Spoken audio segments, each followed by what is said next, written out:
Yeah, buddy. Ooh, there's that sweet, beautiful sound.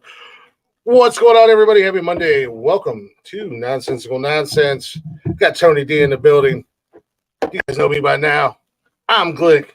We got a special guest hanging out with us tonight. My man, Dizzy. This cat is hustling harder than a cat Mo used to do. What's good, bro? Some of you guys may know him guys? from the podcast. Some of you guys might know him from the Mike Calta After Show, or as he claims he is Mike Calta. Roger and JP. And then a cat named Mo Show. The guy's all over the place. He's doing a little bit of everything. I'm glad you had time to come in here and hang out with us for a little bit, brother. Been a hot minute, bro. Yeah, man. Hey, man, I checked out your stuff the other day. It was, I was in the room while you were chatting and stuff and doing it. I had a little fun time with y'all. So when you asked me to come on, I was like, hell yeah, dog, let's do it, man. This seems fun. And for any of you guys who have never heard of Lazy Ass Podcast, first and foremost, shame on you. Second of all, if you listen to us and you like us, you'd absolutely love those guys. I mean, I think you guys cut it up a lot like we do. It's real talk, real conversation, and there's no bullshit involved. So, and you have a hell of a time doing it. I try to catch it as much as I can. I usually wind up catching the replays and stuff like that if I can't catch it live. But what's going on with you, man? What's going on in your world, Dizzy? Man, just working hard, with the podcast, the Best of the Bays coming up. We hope we got nominated so we can be on the list and hopefully win that thing. Obviously the after show, doing it every day, weekdays, having fun with that, being able to push the envelope a little more and more and more. And just hoping for more opportunities, man. I got a lot of stuff coming up. Thank you for the roses. YouTube stuff I'm going to be doing and stuff. So I'm just excited, man. Yeah, dude, you're grinding your ass off there at the bone. I mean, you're a little bit of everywhere, and that's crazy. I'm loving watching the come up. I've been a fan since, listen. I've been a fan of Mo since he was up here in Ohio. He used to be on a station here in Ohio. So, okay, I got my first little taste of you from there. And then when you beat the hell out of that douchebag Ryan Hoppy, that was great. Yeah, that felt good. That felt good, bro. So I'm loving watching the come up that you're doing, man. That's awesome. And I couldn't wish for it for anybody better because you just, I don't know, man, you know what you're doing. And I'm glad they're giving you a little bit more leeway on the after show because goddamn fans wanting to piss him on. Dizzy doing too much. Yeah, he's making yeah. You learn with this game that there's always going to be haters, bro. There's always going to be people who are hating. And honestly, that's the sign that you're doing something right. When people go out the way to just throw that hate at you, you're doing the right thing. You know what I'm saying? And for everyone that hates, there's always those couple people that'll reach out and be like, man, you're like what you just said. Like, you'll be like, oh, you're killing it, or I love what you're doing at the thing. So it's humbling, but at the same time, the Bone fam is so much love at the time. So I'm just loving where it's going right now. And I'm trying to do something different, because a lot of the people who do these shows, they had to go on the weekend to get their own time slot and talk and stuff like that. And then I'm one of the only people who could honestly say I get to talk for an hour. Well, not a whole hour, but I get an hour time slot in the morning, which is something people don't just get. You know what I'm saying? So I'm blessed to have that opportunity, bro. That's that prime time slot, man. And yeah. Like you said, the Bone fam, man, they'll love you. They'll love you to death, but they'll also hang you up on a cross and crucify your ass just as fast. 100%, bro. 100%, man. I've been on the roller coaster a lot with some of the fan base. Sometimes they're like, oh, Dizzy's the best, blah, blah, blah. They're like, man, fire this motherfucker sometimes, So it's cool, bro. As long as they're listening, I'm not tripping. Yeah, just talk to your girl Monica. She'll know all about. She'll be able to teach you the ins and outs of the roller coaster. The president of my fan club. No, yeah, I've been a fan. I've been listening to the Bone now for since Mike was in the afternoons. I found out about them. I was living in South Carolina at the time through a certain other individual that Mike used to work for, and he Yep, started yep, talking, Calta and stuff. And I was like, oh, well, when they were going through their radio war, well, let me check this Calta yep. guy out, see how bad he really is. And I've been a fan ever since. I'm like, this guy's way better than this fucking 1990s Howard Stern ripoff. Yep, yep. uh, Wild watching the changes that have come through there, but no, dude, you came in like a fucking wrecking ball. To be 100% honest with you, and you've not taken your foot off the gas pedal, so that's fucking awesome. Yeah, and honestly, I like when I moved back down here, I had no clue what the bone was. Never heard of it at all. Yeah. Came down here, and I even when I started working around. So the first day I worked in the office, Mike Calta had a live show in the performance theater there, and it had like strippers in there. And like they were like OD, like they had to carry. I don't even know if I should have said that, but they were carrying bitches out of the Well, bathroom, let's say, because they were acting too wild, dog. And I was like, bro, is this what the radio life is? Is that the one where the midget left in the ambulance? I think so. It was like so it was a big, big black guy, and he had like a stomach that covered himself. They had Mike Busey. Yeah, okay. Yep, I remember that. Yeah, it was that day. It was that day, dog. And I was like, what the fuck? And I again, I never knew what the bone was. So I was watching this. I was like, bro, is this what they do every day here? And then I was like keeping an eye on. So I started listening more because I worked on the music rotation. So I worked for like Hot 101.5, Magic, The Dove, all those things. And I would go to promo gigs and I would see the bone and I'd see the fan base and I would see how much they're loved. I was like, damn, bro, this fan base is loyal. And I started listening to the shows more in between like going to events. And I would like listen to Mike Calta, like that's pretty crazy. Then I'd listen to fucking Roger and JP, and I heard JP, I'm like, this guy's hilarious. So I just started like listening a lot more and started being like, okay, man, I feel like I could fuck around with these people because they're funny and they get the humor and like all that. So I just started like thinking of a way to slowly find my way into the Bone fam because I wanted to get in there because I was like, man, I think I'm funny as fuck. Let me get on with these guys, bro. No, you definitely have gotten your way on there and found a spot in the fans' hearts, so to say. That's for sure. I mean, and there's so much talent in there. As much shit as they give Mo, that guy is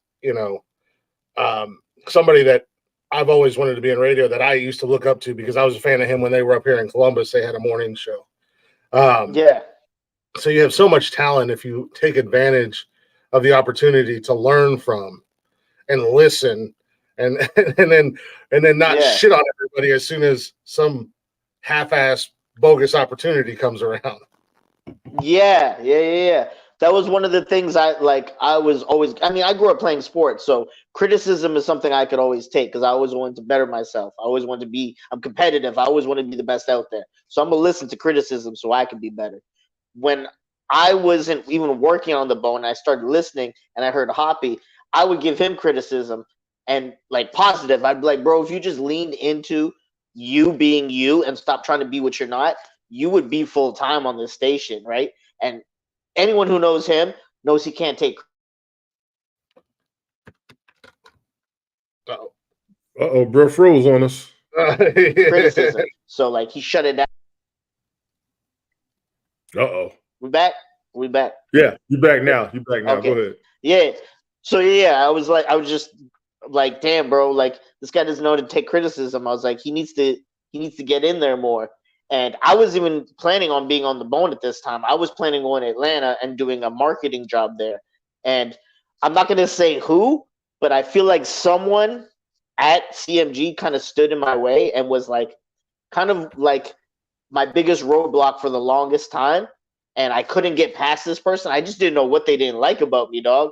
And then I reached out to Mo because someone told me, they're like, bro, you should go on the Bone. And I was like, bro, I don't even know who to talk to. And I remember seeing Mo all the time in the hallways, right? Because he would be doing his BDRS show and I would be leaving. And we're like the only brothers in the building. So we would always stop, chop it up a little bit, and then keep it moving. So then I messaged him one day and I was just like, bro, do you mind if I come learn with you and, be on your show? I'll be a fly on the wall, bro. I don't have to talk or nothing.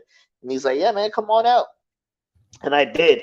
And that person who was my biggest hater stepped in my way and kind of stopped me from going on that show, right? And then as the time went on, that person actually is like one of the people in my corner now. They're like the biggest advocate for me. And it's not Mike Alta, just to answer that. It's not Mike Alta. It's someone else. But you're not under oath. You're good. Yeah. So since then, bro, I've just been climbing and climbing and climbing. And just like, I always knew that, like, whenever someone asked me to come do a show, if I could do it, I'm going to show up, bro. You know what I'm saying? Because that's absolutely. You got to be hungry. Yeah, you got to take any opportunity you can and jump at it, and not show any hesitation. You know, we were kind of going back and forth on Juneteenth when you guys were doing the show with Mo, and I said, "Damn, yeah, all the black guys working on June 19th. Everybody else."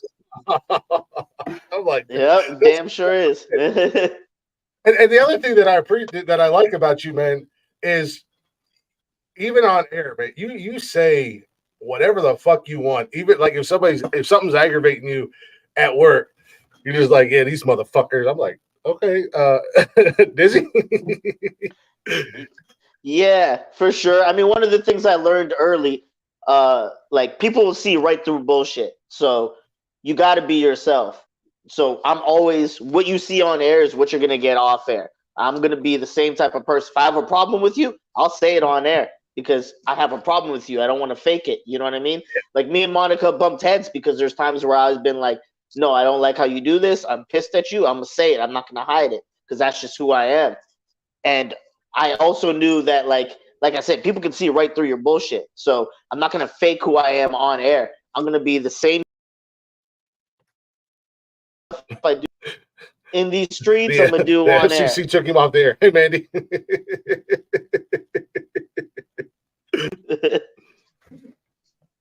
You might be having some internet issues.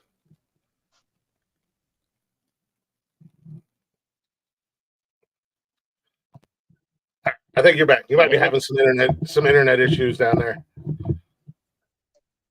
Yeah, it's pouring right now, so I don't know if that has anything to do with that might have. Yeah, that might have coming through. Yeah. But yeah, dog. Like I said, I was just fucking. What you get on air is what you're gonna get off air. I'm just the same person.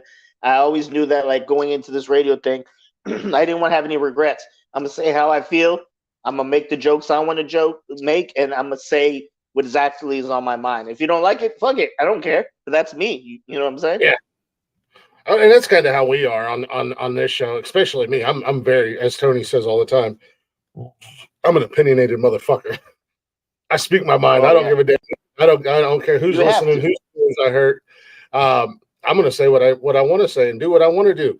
You know, at the end of the day, I did want to ask you. I don't want to make this a full on, like, boring ass interview thing. I want to kind of hang out and shoot the shit. But I wanted to ask you: have you always had like a lot of people call it the radio bug, that urge to be on the radio, or is that just something that, because I know you've talked on air about wanting to work in TV and stuff like that, and you're still coaching soccer, so you're heavily involved in soccer, or as your people say, football. Yes, Tony, he's Canadian. Well, I for sure, you people, but go ahead. He's Canadian. Son of a bitch. I for sure have always had, I feel like, the gift of gab, where I just, like, always talk and blah blah blah and like to entertain. I always knew I wanted to do something in there. When I was younger, I tried to get into acting, but my parents didn't want to get an agent for me. So I was like, all right, there goes that dream, and I just didn't ever pursue that anymore.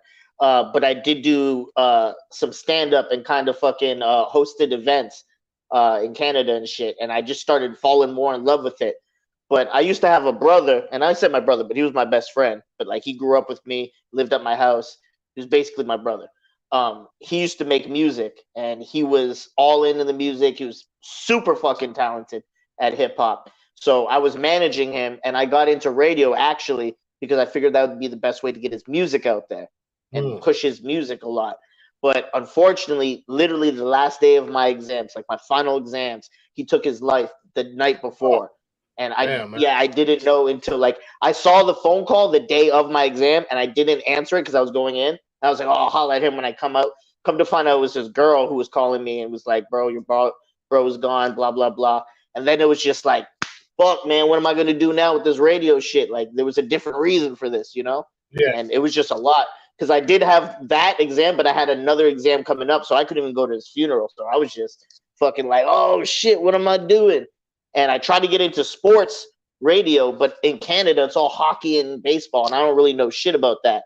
So I was like, man, let me go back to Florida. Let me figure shit out. And I know people back home, so I was planning on going to Wild 94.1, and I applied to there, but Cox Media hit me up. Like, I sent my resume in. 2 hours later, they called me and were like, bro, you want to come in for an interview? I was like, fuck yeah. I was like, all right, cool. So I was like, I just went all in with Cox Media. You heard it here first. He went all in with Cox. Yeah, all in with the Cox.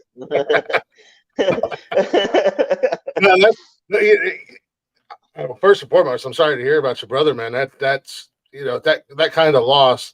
My condolences for that. That'll mess with you too. Yeah, that kind of loss will shake your foundation to the core. And it almost sounds like, I hate when people try to find a positive spin on such a negative situation, but I find myself doing it quite a bit. But it almost sounds like that happened and kind of steered the trajectory for you into this path where you're at now, and having the opportunities that you have now with the Bone, and not necessarily in the Bone, but within the Cox Media family. As you know, so you once you're there, there's been other people from the radio that have gone to other cities and gone on to better opportunities. I think probably the most recent one that was probably the most successful was Kayla getting to go out to Vegas and having a morning show.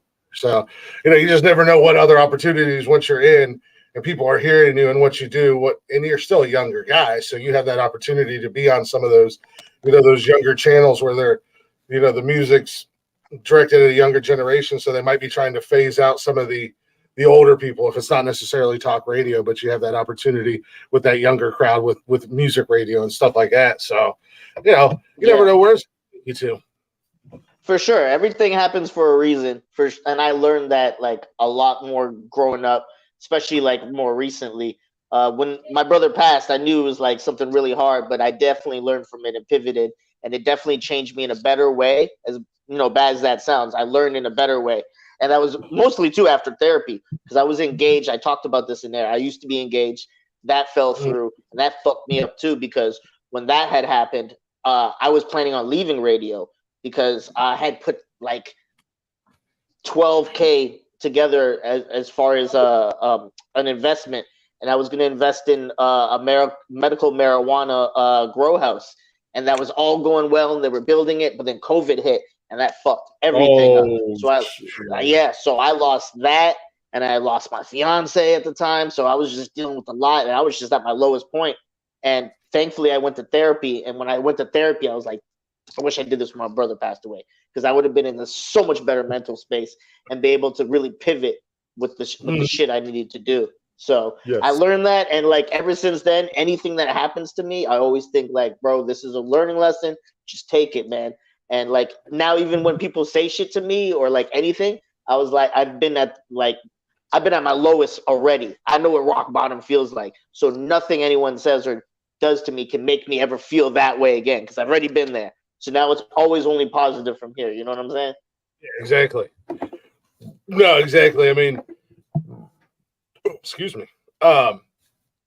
You just never know when that curveball is going to be thrown at you. And I actually, I used to be friends with Hoppy. When he first came onto the Bone, I started listening to his Hoppy Hour, and I got to be friends with him. And I used to try to tell him, look, dude, if he would have a minor setback, he would freak out. And I would talk to him and be like, look, it's okay, man. It's a curveball. If you swing and miss, there's going to be another pitch coming your way. But, that's the ultimate thing with people, just because you hit a speed bump or you trip and stumble doesn't mean you have to stay down. And that's cool, man, because, I knew, obviously we know a little bit looking on the outside, looking in as fans, you get to hear a little bit about what's going on with with people and what's going on in their world, but you don't really get to go too far in depth with that. So you can only get so much of an image or so much of, oh, well, I don't like Dizzy because he thinks he's got a big head, he's got an ego, he thinks he's better than this, that, and the other thing. When in actuality, it's like, nah, look, I mean, my man stumbled a few times. He's had some hiccups. Hell, he's fallen, but he's gotten back up. So let him have his moment. Let him be an egotistical fucking prick for a few, Let him rock. Yeah, because I'm the same way. I mean, these guys bust my balls all the time about my ego. I do have a, I think a lot of it is just being on this podcast and having fun and having a small character that I play. Because in real life, I'm a lot more humble than what I am on the show. But as these guys know, especially our other co-host Jeff, him and I have been friends since high school. I've been through hell and back. Let me have my moment when I got a microphone in front of my face. Let me do my thing. People are liking it. People are entertained. That's all that matters. Shut up. Nobody cares about your feelings. Yeah, we're all going through stuff. You know what I'm saying? Yeah. So I definitely get it. I got to ask you though, because this has been something that since it's happened, and I wanted to. It's not necessarily in person, but it's kind of in person. With everything that happened, with the whole Hoppy situation, how much sweeter was that chance that you had to get in the ring with him, and for a lack of better words, give him a beatdown? It was definitely good. I mean, for the fight too, I was trying to push way before the boxing fight. I was trying to push it for an MMA fight because I was like, man, if it's MMA, it's a lot harder hits, and then I could throw my kicks in there and all that. But Hoppy didn't want to do it, and then Mike Calta said that like he wanted to do it, like push to do it, but there was more. It's a whole different ball game than boxing. You got to get all these other things for that, so it changes a lot. So I was all in though because I was like, man, you got to do something different. You got to prove something here. So when you go into this fight, fuck this guy up. He was running the whole fight, which was kind of hard and annoying. And one thing that I did hate about going to the fight, because he's a tall guy and obviously I'm a short guy. So the whole time when I'm training, I'm throwing all these overhands, and I swear to you, I basically popped my shoulder out of my thing. So 3 days before the fight, I could barely lift my fucking arm. My right arm, actually. I could barely lift my right arm. And the day of the fight, I could lift it, but like when I threw it, I would feel it. You know what I'm saying? Like it would hurt. And I broke my thumb the day of the fight.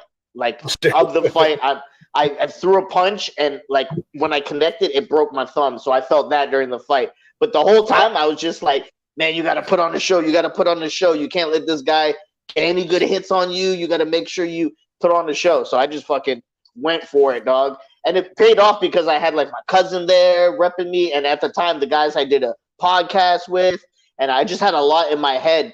And like at the time, again, I was kind of on my way out around this time. I was kind of like in my head, I was like, I got some other stuff going. This is probably where I'm going to finish my career in radio in this era. You know what I'm saying? I'm going to fucking forget all of this. And this guy that used to work there named Dash, I don't know if you ever heard of him. He was a big guy. He was he was a promo dude and all this. He came to the fight and supported me and shit. And right before the fight, he was hyping me up. He was like, man, the bone ain't never going to give you a chance. This is it, dog. You got to do everything. Leave it all on the like, he was hyping me up like this was my fucking 8-mile moment. Yeah. So I was all in, dog. That was one of the funnest nights working at the Bone was that. And everyone, like, I didn't know nobody that night. Like, Spike ran in. I didn't know he worked at the Bone. He's like, man, you just wanted me all this money. Blah, blah, blah, blah, blah. And then, like, all these other people, like, wanted to have me come feature on their show now. Like, it was the first step where I was like, okay, man, I might be able to do something with this. Maybe I shouldn't leave. You know what I'm saying? I see you fuckers in the comments, by the way. Y'all ain't shit. Shut up. They're killing your ass over here, just for the record. Mark and Amanda having a ball over there just clowning on me. Your ass They get your ranch back. Was there real heat between you and Hoppy? I mean, obviously there was some heat, but was it more for the radio, or was that a legit heat that you had with him going into that? For me, it started as like I don't like how he talks about me. You know what I'm saying? Because like I don't talk down on him, and at the time I was never really on the bone at all. Like I was barely on Mo and SBK show. So when he started just running his mouth about me and kind of like talking down on like me as an employee, that started getting me tight because I was like, bro, who the fuck does this guy think he's talking to? So that's when I started hyping up. And honestly, the only reason I did it is because of the podcast. One of my boys on the podcast, he was like, bro, we should talk about it on the podcast and you say wherever the fuck you want. And he's like, and I'll send that shit to Galvin because I know Galvin will be interested. So I did. And I started.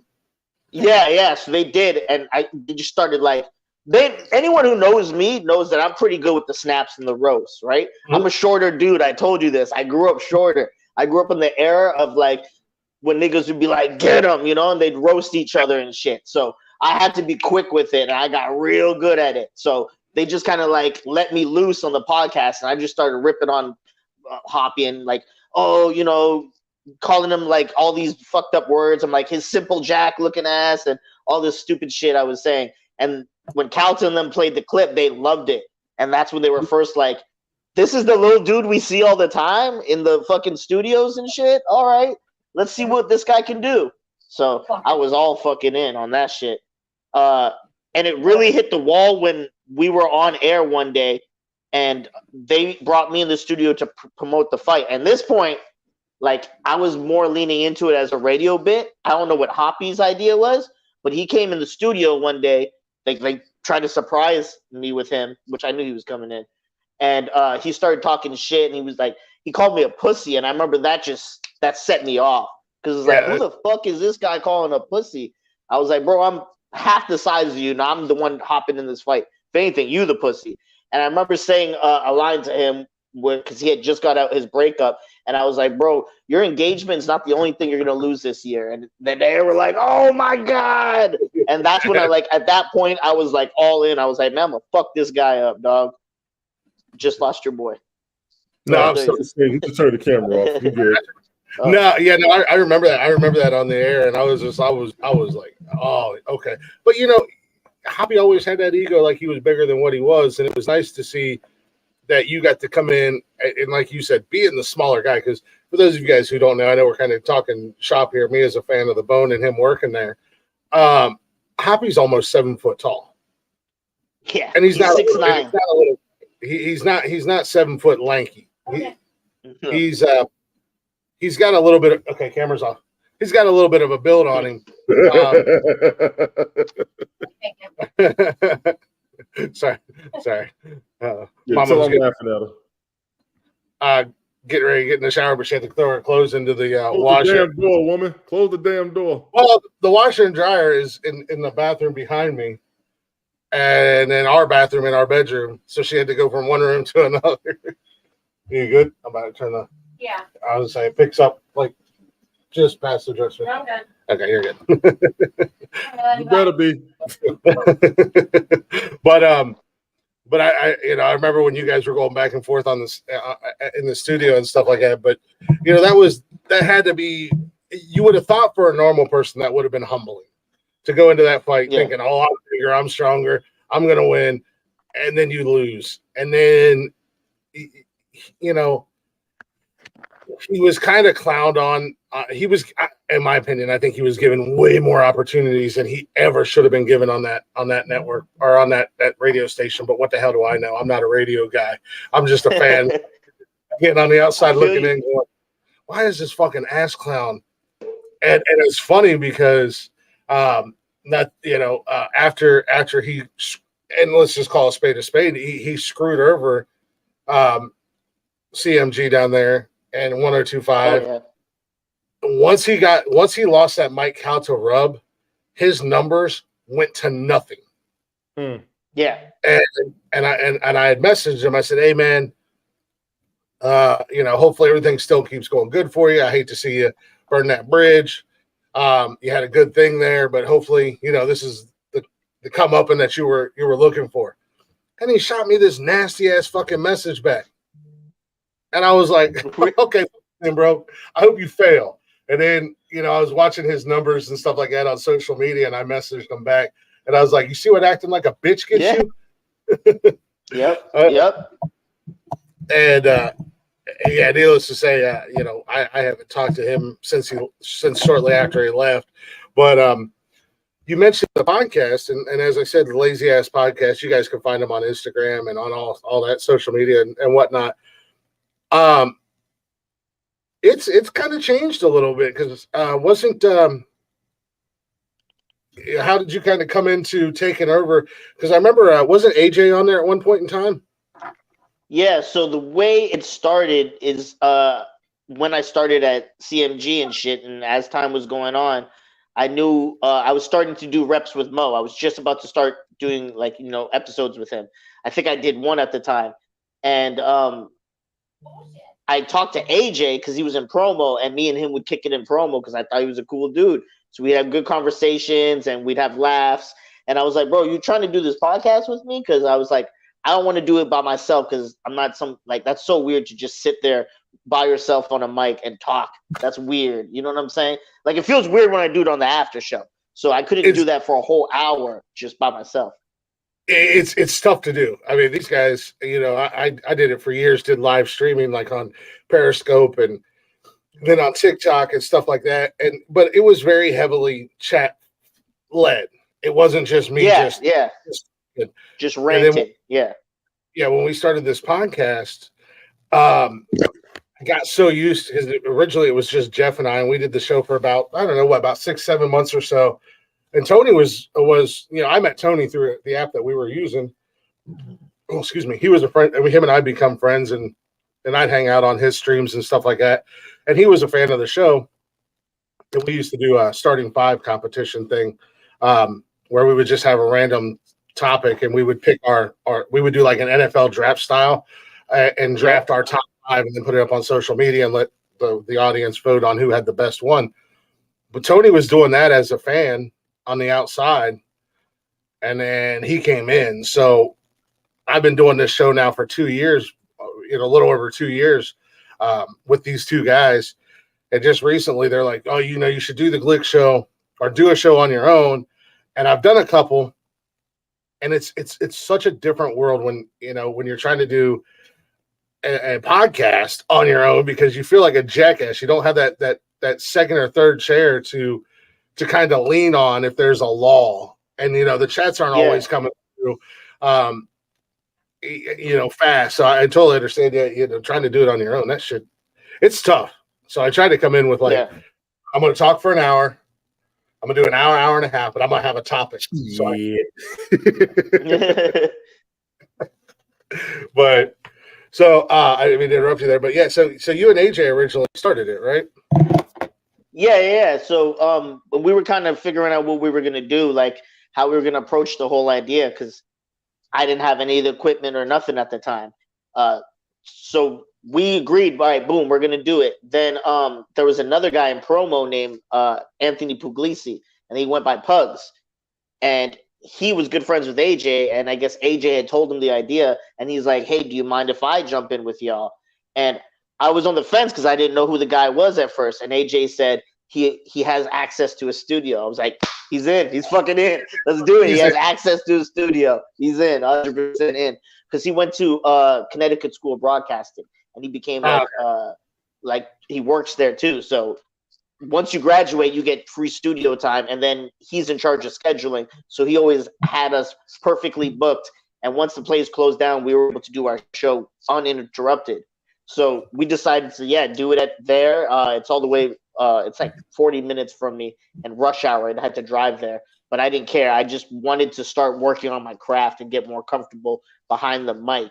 And it was uncensored, right? So it was fun. So we were all in. We did great. Everything was going well. It was a little different show back then because we were still trying to figure out what we were. And we all had different ideas of where we wanted to go with it. And back then, because it was us three, it was kind of like it was majority rules. Whatever we all agree on, we'll do. Once COVID hit and like stuff started going well, I was going through shit and I really couldn't even do the show. And we lost access to the studio. things started falling apart, and the guys lost commitment. So AJ dropped off first, then Pugs, and it was just me and my friend George. I brought him on because he was a great addition because we grew up together, kind of like, you guys said. So it's someone who grew up with me. We have a lot of relatable stories. He's a stand-up comedian. I'm on the radio. Cool, we can build off this. And we had him feature a couple times, and we used to be on Spotify. Those would be our highest listened to episodes because they were just funny. And if you listen to the Lazy Ass podcast, you'll know George is different, and he's not afraid to talk about shit, anything really. You know what I'm saying? So he just started adding that wow factor. Yeah. So then George and me started doing it, and then we always wanted to bring a girl in, and we were gonna bring my homegirl in at one point, but she moved out of the city, so we couldn't bring her in. And then the Calta cruise came up, and I brought one of my homegirls on the cruise, and we had an episode where we just talked about the cruise, but everyone loved the episode she was on, and they're like, yo, you needed a girl, you should bring her on. So we're like, fuck it, let's bring her on. But now I run that shit like democracy, like whatever I say goes and shit. Now it's not no majority rules. It's fuck it. I've been working on this since the beginning. This is my podcast, but I'll hear y'all out. There'll be give and take, but I get final say. You know what I'm saying? Sounds like he's got the same mentality I have, Tony. It's my show. You got it, bro. Tony, fall in line. I tried. Tony's real militant for no damn. That's kind of how I do a lot of shit behind the scenes. I just do things. And then like these guys will be like, oh hey, and and I'm like, well, just run it by me first. Just don't surprise me on the show. Just run it by me, and if we run with it, we run with it. But I do the same thing because we we have a tendency to air our grievances and stuff on air, and about a week and a half ago, the three of us really kind of got into it. To the point where Jeff, my other, our other co-host, he actually just stormed off. He just left. Shit. He's like, fuck damn. I ain't told a couple times my goddamn self. And I tried reaching out to him, and he wasn't responding to me. And Tony and I did the show that next Monday. It happened on a Saturday and then Monday. And I was like, well, I might be doing a show on my own. I don't know if Tony's going to show up or not. But Tony and I had a conversation behind the scenes and stuff like that. And then I told Tony after the show, I was like, I don't know what's going on with Jeff. I've reached out to him. I've messaged him. He's reading them. He's not responding. He's reading them.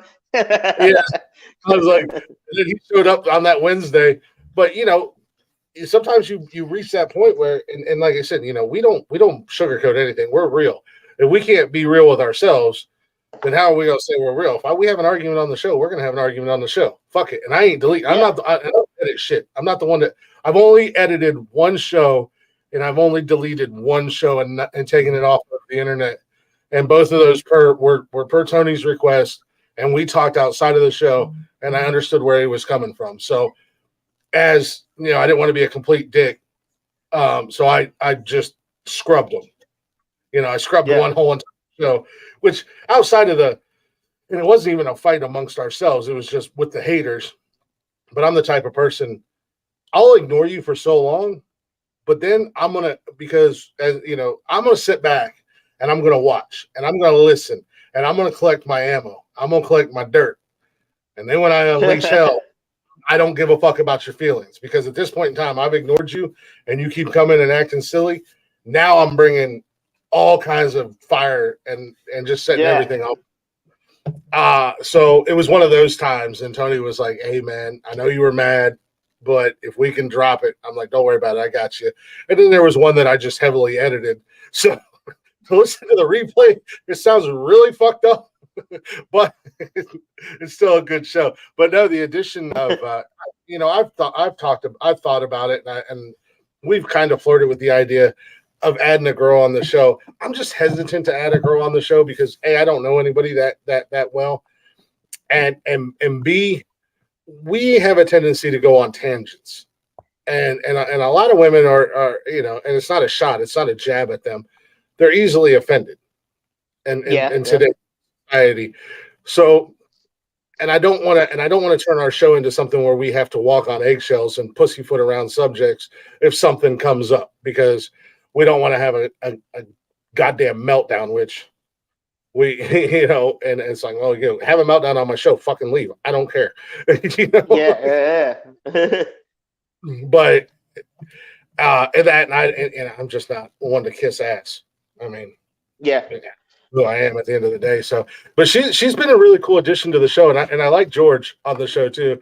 I listened in the earlier days with you guys, with you and AJ and whatnot, and then kind of you guys kind of fell off and kind of disappeared, and then all of a sudden you've come back with this resurgence. And I like the three of you on the show. You guys are an awesome mesh of chemistry. I appreciate it. Appreciate it. And that's where I'm grateful for, like, we use StreamYard because Tony's in Georgia, I'm in Ohio, and Jeff is in Cancun. And that's the great thing about StreamYard. StreamYard is, I send out the links. I mean, you're in Florida, you're down there in Tampa, and boom, we can all hang out, and there's really not much of a delay or anything like that. But then I actually just switched over to a new platform for distribution. So the podcast is literally everywhere. It's on Spotify. But since I switched over to this new platform that's distributing it out and everything, not only are we growing, but they've actually hooked us up with sponsors. So now there's that sort of make money off of the show after 2 years. But since we've switched over, we're getting double what we were getting on Spotify. And it's not like huge numbers. It's not like we're putting up 1,000 listens an episode or anything like that. When you go from a certain number that's been consistent for 2 years, in 2 years we had about 4,000 downloads and listens through Anchor, distributing it through Anchor. Since I've switched over to Zencaster, in 3 weeks we're over 500 downloads and listens. So it's like, do the math. Good, do the math. See who's really actually helping the podcast grow and push the podcast and getting it out there where people can hear it and see it and listen to it. So, and when you're doing it, that's at the end of the day, that's the name of the game. You want people to listen. You want people to see it. You want people to hear it. That's why I kind of jumped into this new.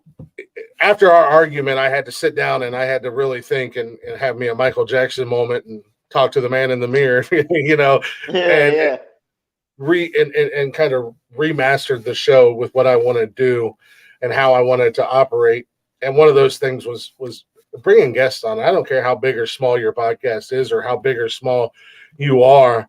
It's something that we've always wanted to do is have guests. We've had a few.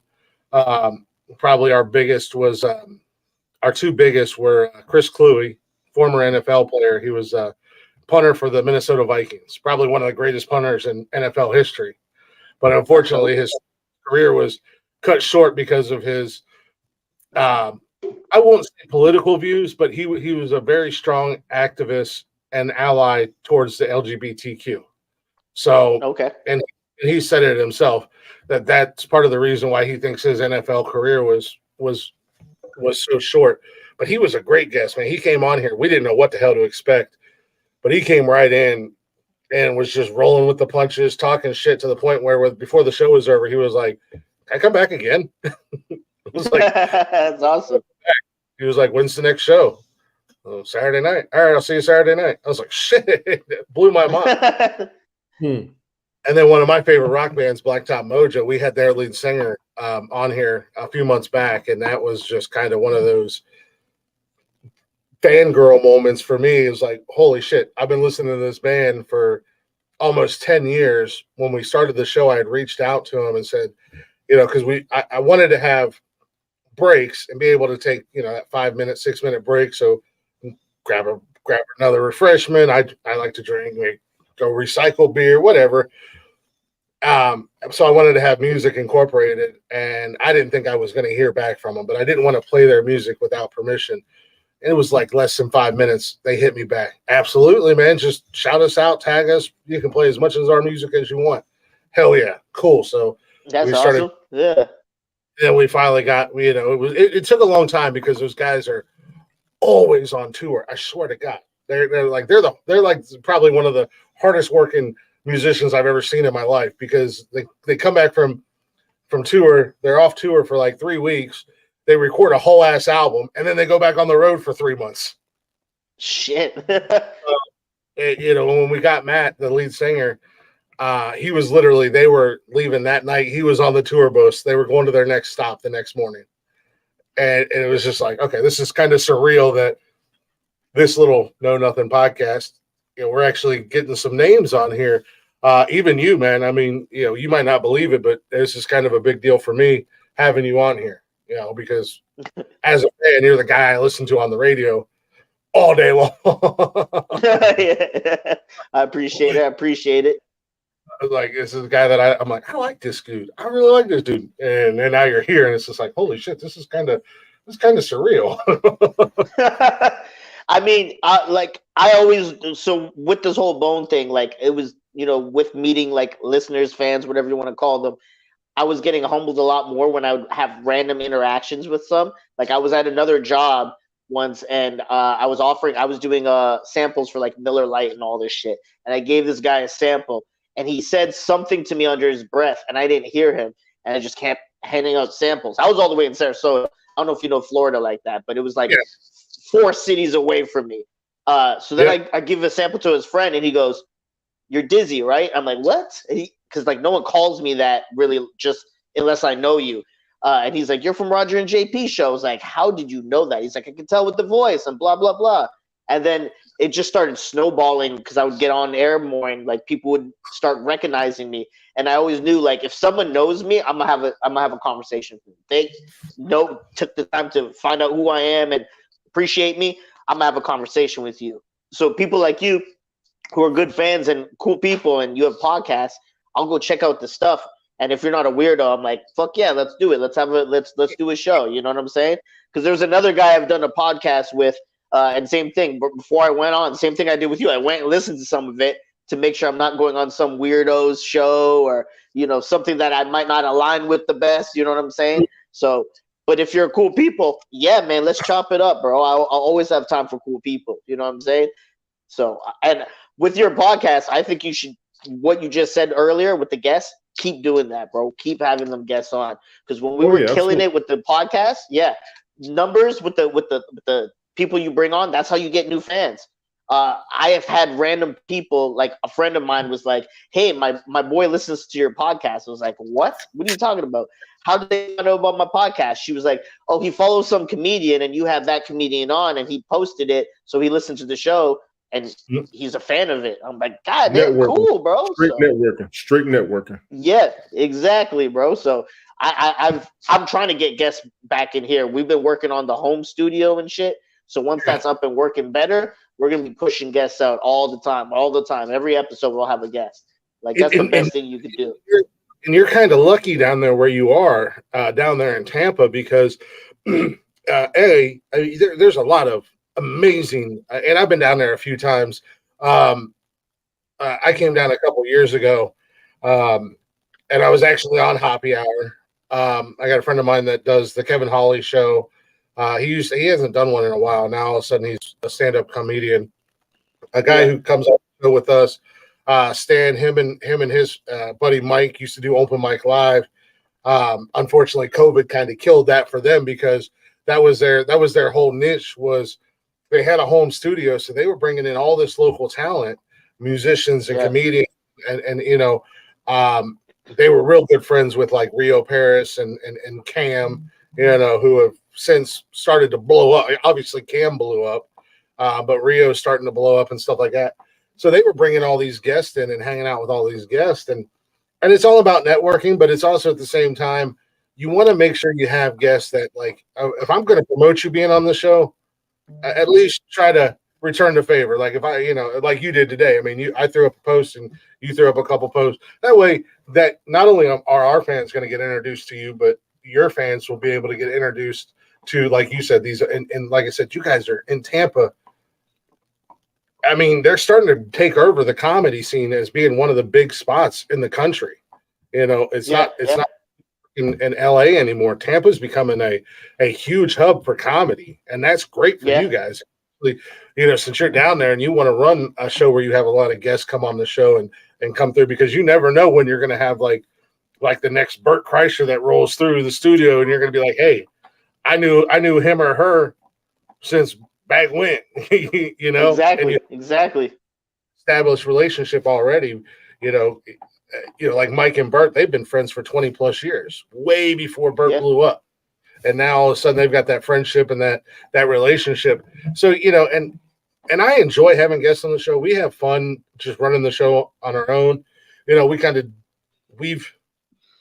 went through several transformations, and we're going through one now. Where we would just get on here and hang out. It was like, yeah, that's fun and cool, but people only want to listen to us tell the same story so many times. I got where Glick's coming from. Yeah, we got a niche. Yeah, we got a style. Glick got a purpose, and a lot of times we do divert from the purpose. That's the only reason why I try to stay quiet about it, because he knows exactly what he wants to do, and I get that. And we be having fun up here. It just gets reckless, but that's when the conversation we used to have when we was on the former platform. We would just start with something and run for hours. Mind you, it wasn't even necessarily about beefing. It was just everybody conversating and having fun with it. That shit was priceless to me, and that's why I was guilty. I actually apologized to him more than once. He's like, no, you're fine. I said, no, because we be acting up, and me and Jeff have a good time acting a fool up here. We do. Yeah. But, he comes in, we'll do a purpose, and one time I said, you know what, we're just going to run whatever he wants to do, and then we'll cut up afterwards to finish the timeout. And it's worked. It's crazy how many different ways this joker can have people talking for 3 hours 3 times a week. It's ridiculous, but people enjoy it. Yeah, that's good, bro. And that's true. I like it. That's true. Yeah. So what do you think is like the next step for y'all's show?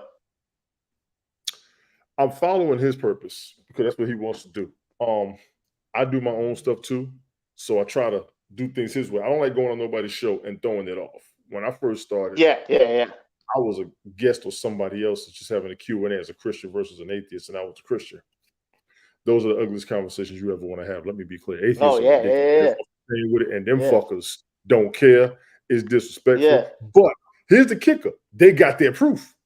They got a bunch of shit in their defense. I'm like, okay, I get it. I just know how I was raised and what I was brought up in, and I can tell you this, I can tell you that. And they come with theirs. But me, I love conversating with people. If they have a topic that I can engage or contribute to, I would jump in. A lot of times, sometimes I may listen to hear other people's aspects, but I try to contribute to a conversation. When I met this some bitch over here, I was actually laughing. I watched them for about a month or two because I would come in for a little bit and just watch them tripping out. I'm like, okay, they're having fun. Then they started doing the top fives, and I'm like, shit, I'm gonna throw my top five in. I had fun doing that. They were like, you want to come on? Yeah, sure. I'm here for the top five. Ain't no problem. I can do top five shit all day. And we had fun. We did it for months. He got tired of it. I didn't blame him. I was just having so much damn fun with it. Then we just we bring up the top five every once in a great while, and it's cool to bring up every once in a while. But we were literally doing it every week, and we just ran its course. You know what I mean? No, 100%. We did the same thing with the podcast. We did run its course because we started running out of shit to come up with. Yeah. But you're right though. Once you're doing the same thing like this bit, it's fun. But after a while, it does get kind of stale because we did the same thing. We had like a tier thing where you rank what's the best sports movie, and we kind of have like a knockout competition of what it is. We did that. Yeah, and it's fun. But every week you're doing it, it gets kind of stale, and even we kind of felt it. Like, oh man, people probably tune up for this part, So you do got to mix it up and then just bring it back once in a while. One of the things I do like that you said, that with the Christian and the atheist thing being a hard talk, that's something. See, religion and politics are two things I don't talk about because I feel like those are two things you'll never convince the other side to get to your side. So you're just going to alienate yourself away from an audience. You know what I'm saying? It gets emotional, and that's when I'm like, nah, you don't get emotional until they start going deep trying to call you out on shit. Don't call me on it. Let's just drop the facts on shit, and we'll go from there. It ain't that hard. Yeah. When Jeff and I started this show, I told him, I said, I got two rules, man. Because at the end of the day, this, it is what it is. Sorry, Tony, I know you don't like that, but this is my baby. This is my brainchild. This is my dream right here, this show, and growing it and expanding it and growing a community of other podcasters that have this, not necessarily, we don't have to have all the same style, but have the same mindset where we want to look out for one another, help each other grow, push each other and support each other. But I said no politics, no religion. Now, Yeah. do we break the politics rule? Yes, but the Barely, difference. barely. And I will say barely. Let's be We, honest about that. we kind of do every once in a while with politics. But the great thing about the three of us is Jeff is very far right wing. Tony's more left. I won't say he's a left wing lunatic, but Tony's way on the left, Jeff's way on the right. I kind of hang out in the middle because I can see both. So sometimes I see both point of views. Sometimes both sides really piss me off. But the three of us together, we can have a conversation. So we kind of do a little 1-2 step every once in a while with politics or a political story. But the fact that are all three willing to listen to each other? And Tony said it. Oh shit! Oh look, I didn't think about that. I didn't realize that. Or I said, oh damn, Tony, my bad. And even Jeff, as far right wing as he is, and he really is a right wing nutbag. He's even what's good about that, guys. You're right. What's going on, Steve? What's going on, brother? Mark, you're offended because you're British. Jesus, your tea's still in the heart. Stuff right there. What's going on, Steve? So we've got the three of us have a really good chemistry, and I think since Tony's joined over the last a little over a year, about a year and a half, we've developed a really tight bond between the three of us that not a whole lot's off limits. And if something's going on, we're either gonna hash it out or air it out on the air, or we're gonna talk behind the scenes. Absolutely. Yeah. But we definitely don't ever not talk about shit if something's bothering us. And I think that's kind of the cool thing that allows us to keep the chemistry that we have and be able to have the conversations that we have. And we do discuss a lot of, I'm trying to bring it back around to discussing more trending news topics, more pop culture type shit, so that the conversation definitively trending news topics. Absolutely. So the conversation stays rolling, so we're not locked in on one topic for because we do a 3-hour show. I mean, yeah, even as a 3-hour show, I got to go to bed. This motherfucker. or if you're like Jeff and I, fucking Saturday night. Oh my god, I saw Jesus. You two motherfuckers. We forgot we were live. Jeff and I were just sitting here, just bullshitting away, talking about this, that, and the other thing, just having a good time. And I looked up and said, Jeff, we're still fucking live, bro. And he was like, oh shit, 6 hours. Jesus, bro. 6 hours. Six fucking hours. There ain't no way, dog. Ain't no way. Yeah, but I'd like to say 6 hours is something major, but I have done a 24-hour stream and I've done a 32-hour stream. That don't make no damn sense. I'm with my boy Tony. Ain't no brothers doing that shit, bro. We'll give you a couple hours and we gone, dog. Got shit to do. The longest I've ever done was a music marathon for 3.5 hours. I did a new edition music marathon. I played all their videos and I got tired. Hell yeah, dog. When I did the 24-hour one, it was 100% accidental. I was married at the time, and my ex-wife and my girls had come back. We were living down in South Carolina. They had come home for the week to Ohio to visit family and stuff like that. I couldn't because I had to work in the company I worked for. Yeah, I had vacation time, but it was very hard for me to take time off because one or two things had to happen. Either I killed myself for the week leading up to vacation, or I came back and I was a week behind after vacation, so I didn't take a lot of vacation. So it was a Friday, and they were gone. I came home. I was bored. I was like, fuck it, I'm going to jump on Periscope. The next thing I know, it was fucking the sun was coming up. I'm still drinking. I'm still having fun. I still had a ridiculous amount of people in my live watching, and they're still chatting. I was like, screw it. I'm just going to keep going and next thing I know, it was 24 hours later, and I was like, yo, I gotta get off here. I'm gonna go get something to eat. I'm gonna take me a quick nap, but because I usually did my show on Saturday nights at 10 o'clock. I said, I'll be back tonight at 10 o'clock, but I gotta go take a nap, get something to eat, and hydrate. Gotta get some water in me. And then the 30+ hour one was basically the same thing, man. I started doing a live stream. I was on TikTok in the early afternoon. I was going through some shit. I was dealing with some shit in my head. So unfortunately for me, my crutch has always been alcohol. I used to be a really bad alcoholic. And I was in a real dark place. So I just started drinking. And next thing I know, it was 32, 33 hours later, I was still live on fucking TikTok. I had put 3 Jack Daniels away and like 4 cases of beer. And I'm like, yo. But people were there. I was hanging out. I was having a good time. I was laughing. I was joking. I was just like, damn, I watched the sun go down. I watched the sun come up. I watched that bitch go back down, and it's going to be coming up real soon. Jeez. That's the only time I've ever done that. Yeah, right? That is wild, dog.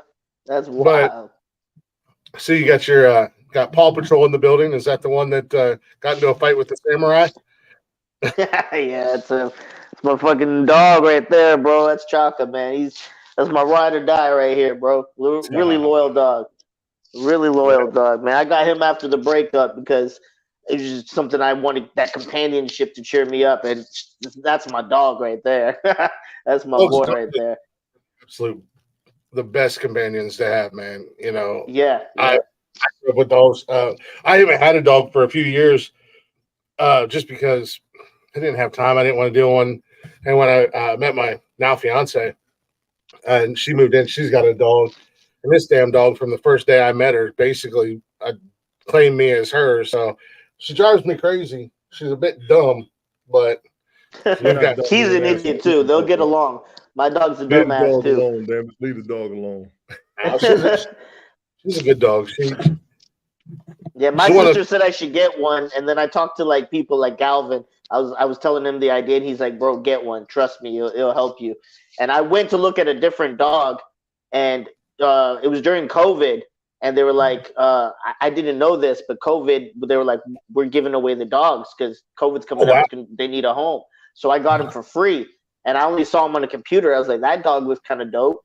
And I went and saw him. I was like, I'm taking this one with me. So it was me and him the whole time, dog, 100%. And I tell you what, man, I don't know how many pets you've had or dogs you've had, but those rescues, those shelter dogs, they're the best dogs you'll ever have. Yeah. They're the most coolest. They're the most times they're the friendliest.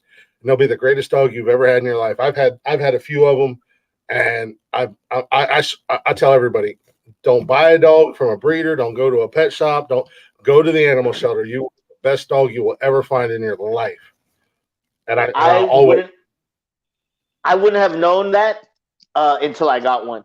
Like if I didn't have a dog and you told me that, in my head I'd be like, man, I don't know, man, I might just buy it. But you're 100% right. The way to go is adopting them, bro. You're 100% right. They say, I think, shop don't adopt. No, sorry, adopt don't shop.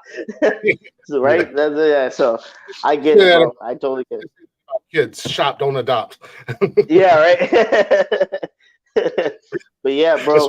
So he's my dog. You know, that's why, like, right now, like, I've been living my best single life. I don't care. I don't need someone right there with me, a woman, because I got my companionship. I'm cool with my dog, and you know, if I need to meet the ladies, cool. Now I got the free time, and I don't have to be hankered down by one girl right now. Because I did that.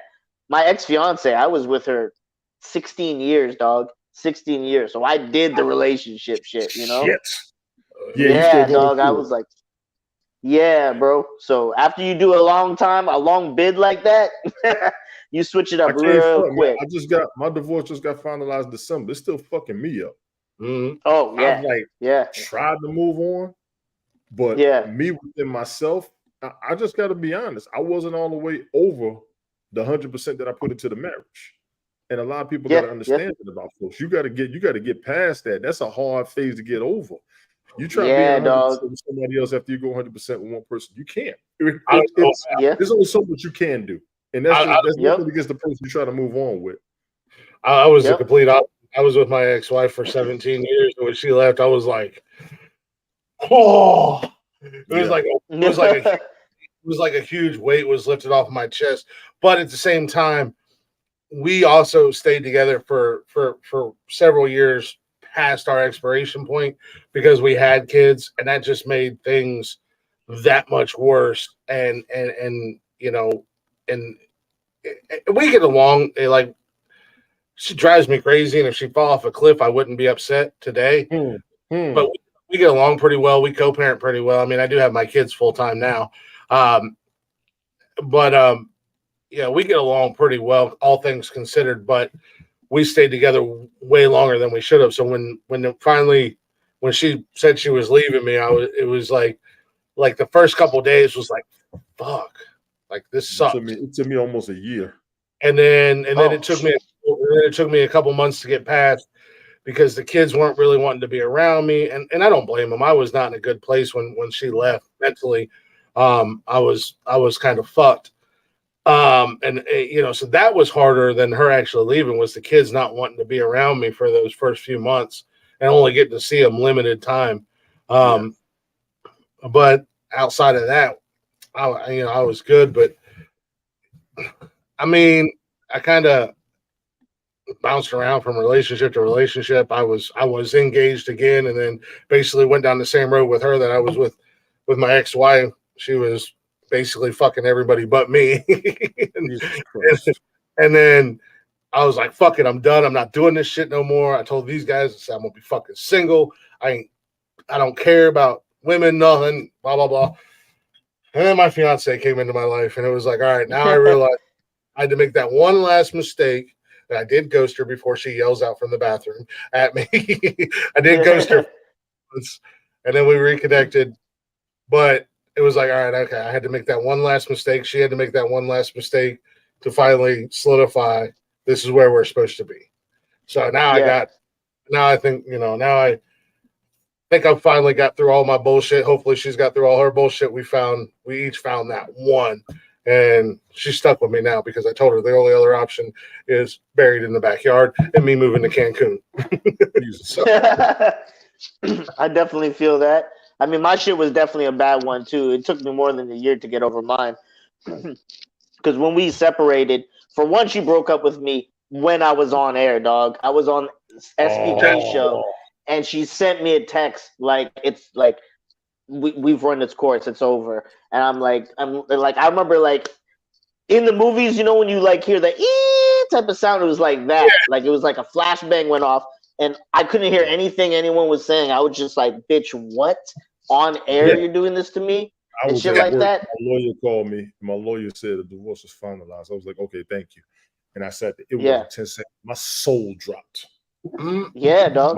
We have been separated about a year and a half almost already. I want to say about 2 years. But it was something still there for her. I ain't gonna lie. We had to go out. I was taking my youngest back to her, but her and her daughter, my stepdaughter, they was at the dinner. They were like, we're gonna go eat. Y'all come up here. We're like, okay, cool. So we went up there, and we could still trip out, act out, and bug out, but I'm kind of restricted on how free and fun I was with her. So I still got a little bit of block, and I still got pain. I ain't gonna lie. But I literally moved here for her. I literally got this job for her. I did all this shit because the one thing I promised, if I was to ever get married, I'm gonna have my shit together, and we ain't gonna have nothing to worry about. We didn't have no real issues except how much money we spent. That was pretty much it. I was in place. I was where I've been working to be all my life. So to lose that, you can't promise that with anybody else after you try once. I mean, I was actually at a point. I was so hurt at one point. I was calling exes and apologizing them for how I treated their asses. You know what I'm saying? Yeah, dog. I feel that. People are into you as much as you're into anybody else, and think about that shit. You got to go. On social media. 1,000%. So it was wearing me out, man. Next month will be 3 years since we separated. Yeah, and we was married. We separated after the 7.5 year mark. We didn't even hit the 8 year mark. And I always told people, whenever you get out of a relationship, take half the time you was in a relationship to recover, which is kind of what I've been trying to do. And I still go through shit. I can meet people here, meet there, but what you're seeing out here with these, and I'm gonna go ahead and say this for both genders. The motherfuckers you meet right now, all they want is what they can get out of you and how much you're going to do for them.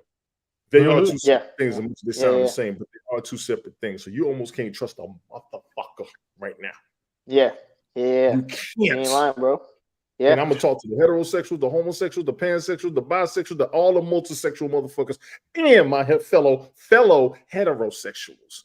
We ain't got shit in today's society. You better call a bunch of your exes and fix that apology and go back with them because you try with some of these new motherfuckers, right? Well, Yeah. and that's real shit. Yeah, and like you said, Tony, but I think that's the difference between, I think that's why I reacted the way that I did when my ex-wife left and we finally separated. We had both checked out. We had both checked out on our marriage a long time ago. Mm-hmm. We were there because of kids, but up until I met my fiance now, up until I met Nikki, I never had that partner who actually was a real partner who wanted to grow together and actually create a life together. It was, oh, what are you going to bring to the table? What am I going to bring to the table? Where now it's so weird for me. I can't speak for her, but it's so weird for me to have that like a for real fucking partner. Somebody you got a partner, yes. I was gonna say that. You got a partner, yes. Life together, growing together. And where she slips and stumbles, I pick up. Where I slip and stumble, she's right there. I got your back. It's like a real. It's jump in on that too when you finish. Let me know when you finish. I want to jump in on that. So I think that's where my mindset's a little bit different now with her than what it was in previous relationships I was in. Where now it's like, because you know what you deserve now and what to expect now. And that was the other thing. In the last two relationships I was in, I learned, unfortunately, the hard way, that it's okay for me to know what I want. It's okay for me to know what's good for me, and it's okay to voice that and express that and say, this is what I want, this is what I'm looking for, this is what I deserve. And she does the same. And we right there, we meet right in the middle, and it's like, all right, I got to bend a little bit for this. You got to bend a little bit. I mean, I'm a Cleveland Browns fan. She's a Steelers fan. God, Lord have mercy. I can't fix that. She had terrible parents, but. But you're right, dog. One of the things you learn too is like you could be in love, but you're not happy, and that's like something people don't realize. You could be in love and still not be happy, and that's kind of what it was at. Yeah, dog, and that's what happened to me at the end. Like I was in love with my ex-fiance. Yeah, dog. People don't get that. Like you could be in love but not happy, bro. I was in love with my ex-fiance before she left. Oh, he dropped out real quick. But I was not happy. I was not happy at the end. So it was a bad breakup and it broke me. Go ahead. You could be in love and not happy. That's some real shit because you could love a motherfucker that don't love you back. Yeah. That's kind of what it was. Yeah. With motherfuckers who ain't thinking about us, but we'll do anything to get a shot at them and then try to push. And people will feel the same way about you. Yeah. It's very heavy shit. What I wanted to say about Glick, and I apologize for cutting you off. He was on a path of destruction and working it. So was she. Yeah. And their parallels aren't crossing negatively, if you will. And I see that happen. I was cracking to him. I said, man, this shit ain't gonna last 3 months. This shit ain't gonna last 4 months. This shit ain't gonna last 6 months. I was counting down against them. And I'm gonna pick on the both of them. I think they were using my countdown against me, and they just doing this shit to piss me off. So fuck the both of them. They're happy as fuck. They are, and I'm happy for him, man. I know he wants to have somebody to be happy with, and she does too. Yeah. That's it. He was telling me that's it. They work in everything, and they having fun. It's not a job. A lot of relationships today, we got to work to stay together. We got to work to be together. There's not really a whole lot of fun, not a whole lot of comfortability with it. They are comfortable. I am happy for them straight up. That's what they got to be, bro. Yeah.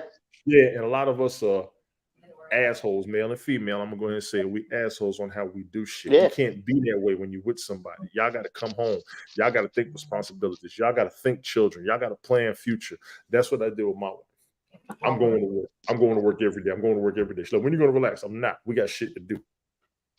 We plan on having a baby. We plan on getting a house. We plan on having new cars. We plan on maintaining our careers. And then we got to also maintain what we accomplish. That was my whole mindset. My marriage, my happiness was coming home every day and not having nothing to worry about, somebody to trust. Everything else was bullshit. Yeah, yeah. Bullshit. A lot of people don't do that in their marriages. They want to see what else they can do.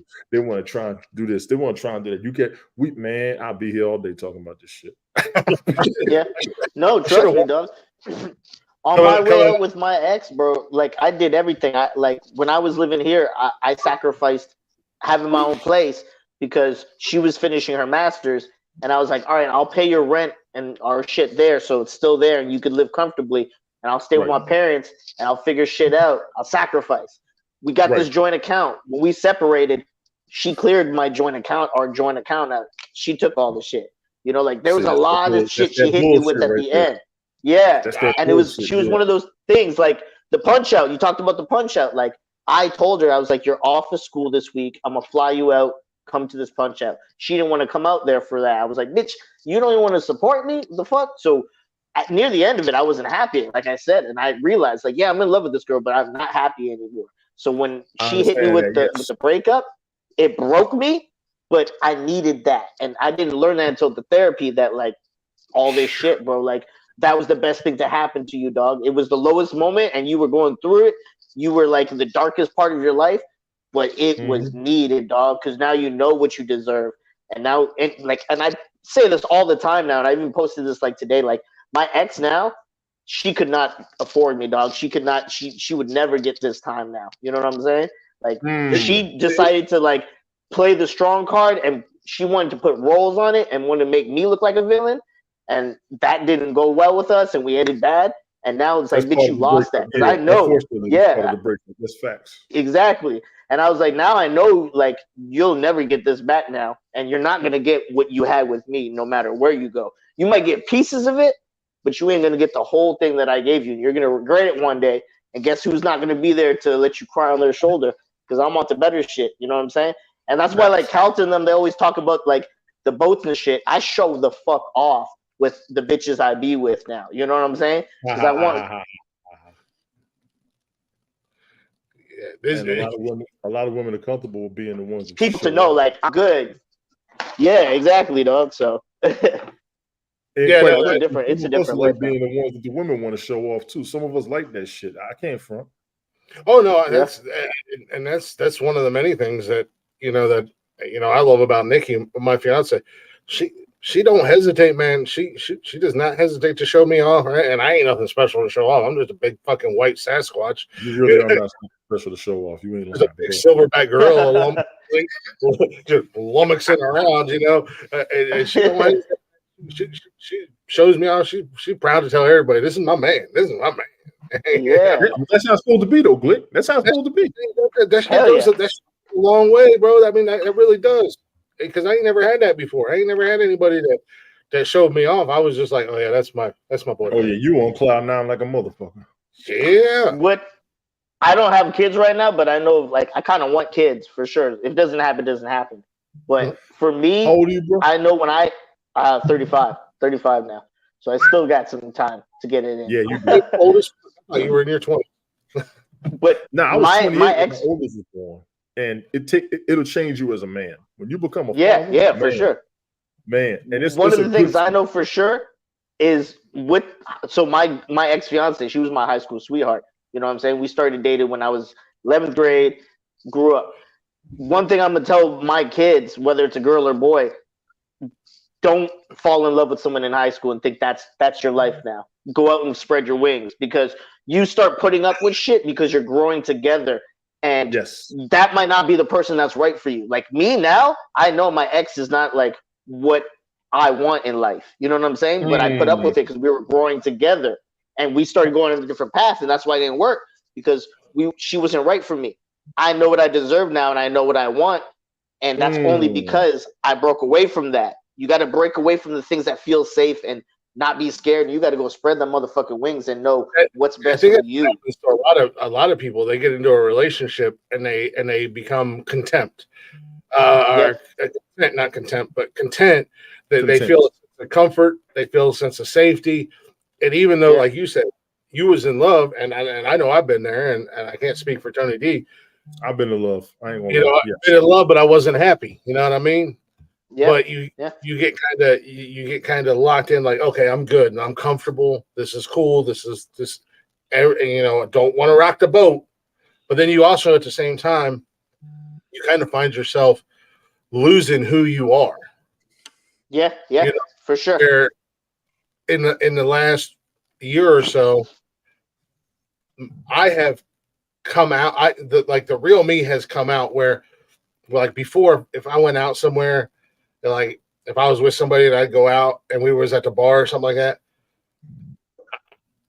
I would start to let a little bit because I'm a big personality. Like I'm a big personality. I got a big voice. When I'm at the bar, I'm not a small dude. I stand out. So when I go to the bar, but I'm friendly as fuck to everybody. I've never gone to a bar and look for a fight. I go and I'm like, I'm making 300 new friends tonight. You know what I mean? Oh yeah, you walk in the spot. You're looking to have a good time and hang out with people. That's all it is too. And there's always been a part of me when I've been in relationships that as soon as that starts to come out, I gotta rein it in. With Nikki, she's just like off the chain, uncaged, and she loves it. She sits back and laughs at me. She runs over and she'll dance with me. She'll hang out with me. I'll come and introduce all 300 of my new best friends to her. Right. Yeah. She's looking like, he's mine. Yeah, I love him. That's fine. Yeah. It's cool to kind of, for the first time in close to 20 years, get to be me again and not, like if I get a little bit too drunk and I act a little bit too foolish the next morning or when we wake up, she's not going to be shitty with me. Right. She's going to be fun of me. Vice versa. She ties one off a little bit too much and she's acting a little crazy. I ain't gonna be mad at her. I ain't gonna be shitty with her. I'm glad you had a good time. I'm glad you had fun. That's all I'm worried about. Yeah, I'm gonna make fun of you because you had too much tequila. But right. But it's nice. It's nice to have that now and realize, oh shit, I put up with a lot of shit for a lot of years, and now it's like this is kind of freeing.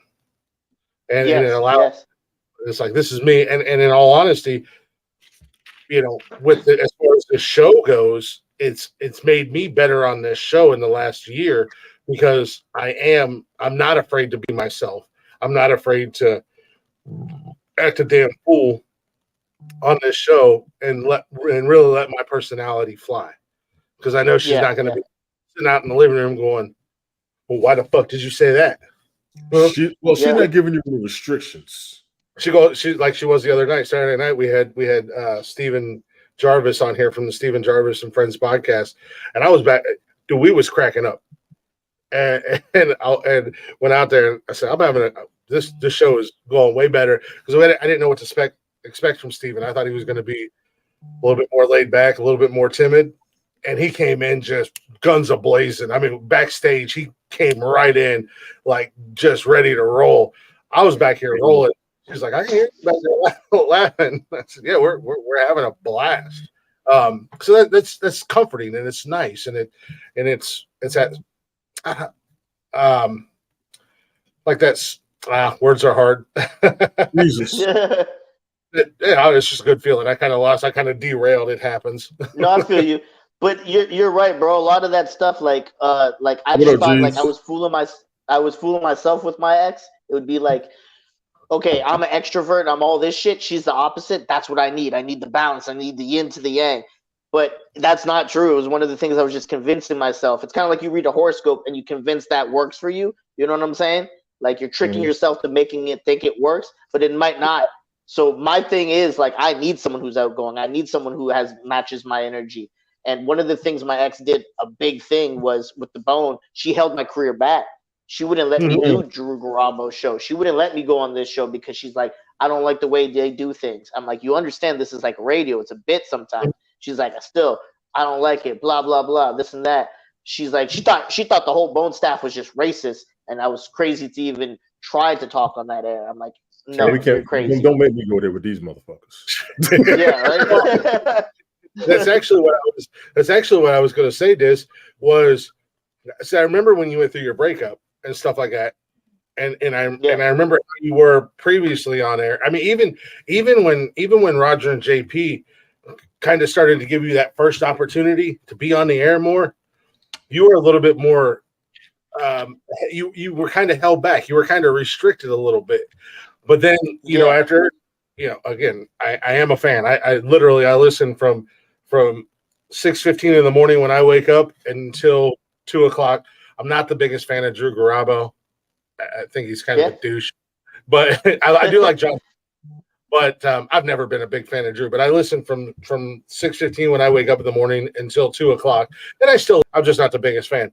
But and then if I'm out and about during Mo's show, I'll listen to it. But usually I'm home and I'm done for the day, and I'm working on this shit or doing this show. But I've seen that transformation in you from when you were engaged to now, and it's like, oh, okay, here's Dizzy's. It's full Dizzy. He's got his throttle, no fucks to give, and this is awesome. And I think that leads to all those opportunities that now you're getting. You've got the after show, which, you know, and as a guy who worked at the Bone, and I'm just speaking as a fan, I know Carmen wasn't happy. She didn't like doing it, but she was kind of stuck doing it. Yeah, and she wanted out of it. I mean, that was huge for you. But now we get to see that Dizzy personality, that fun, carefree, nothing's holding you back. Yeah, and that's cool, and that's gonna open up all those doors. So yeah, I mean, when you're able to be yourself, whether you're in a relationship or not, it makes a world of difference at the end of the day. 100%. That's the one thing everybody tries to find in their relationships, marriages. Being able to be themselves and have somebody to be happy right alongside with them. That's paradise. People do not have that. Yeah. Shit, I still sometimes I have relationship PTSD because you know, there'll be nights where I'll even this past Friday night, I was telling these guys I was up until 2:30 posting new episodes, and I fell asleep on the couch, and Nikki woke me up, but I was like, oh, I'm done. I got them all posted. All right, we can go to bed. And she's like, why don't we go live on TikTok? And I was like, okay. Right. And then the next thing I knew, the fucking sun was coming up. Jesus. Going hard again, yeah. Yeah, and there was a part of me that when I woke up Saturday afternoon, there was a part of me that was like, shit, I'm going to be in trouble. Even though she was with me the whole time. So it's like that post or past relationship PTSD. Like, I know I didn't do anything wrong, but there was a part of me that was like, fuck, I'm about to get yelled at. She's gonna be mad at me. We just got up and was like, fuck, it's 2:30. We slept the whole ass day. We were gonna go to the beach Saturday and everything. It was just like, well, just day to hell. Yep, I feel that, dog. I feel that, bro. And for sure, once I left this thing, like you said, I was kind of a little more filtered when I first started, because when I would get off a shift or something, the odd chance she listened, she'd always have notes like, I don't like how you said this on there or that on there or this on there. So it was like filter. And it was starting to fuck with me, dog. And it got to the point too where she would try to change things about, like, I don't like that you smoke weed. Okay, you know me my whole time and I've always smoked weed, basically. What the fuck is it? Why is it a problem now? You're nitpicking now on every little thing and trying to change me. And that wasn't working. And let me ask you something. One thing go ahead, dog.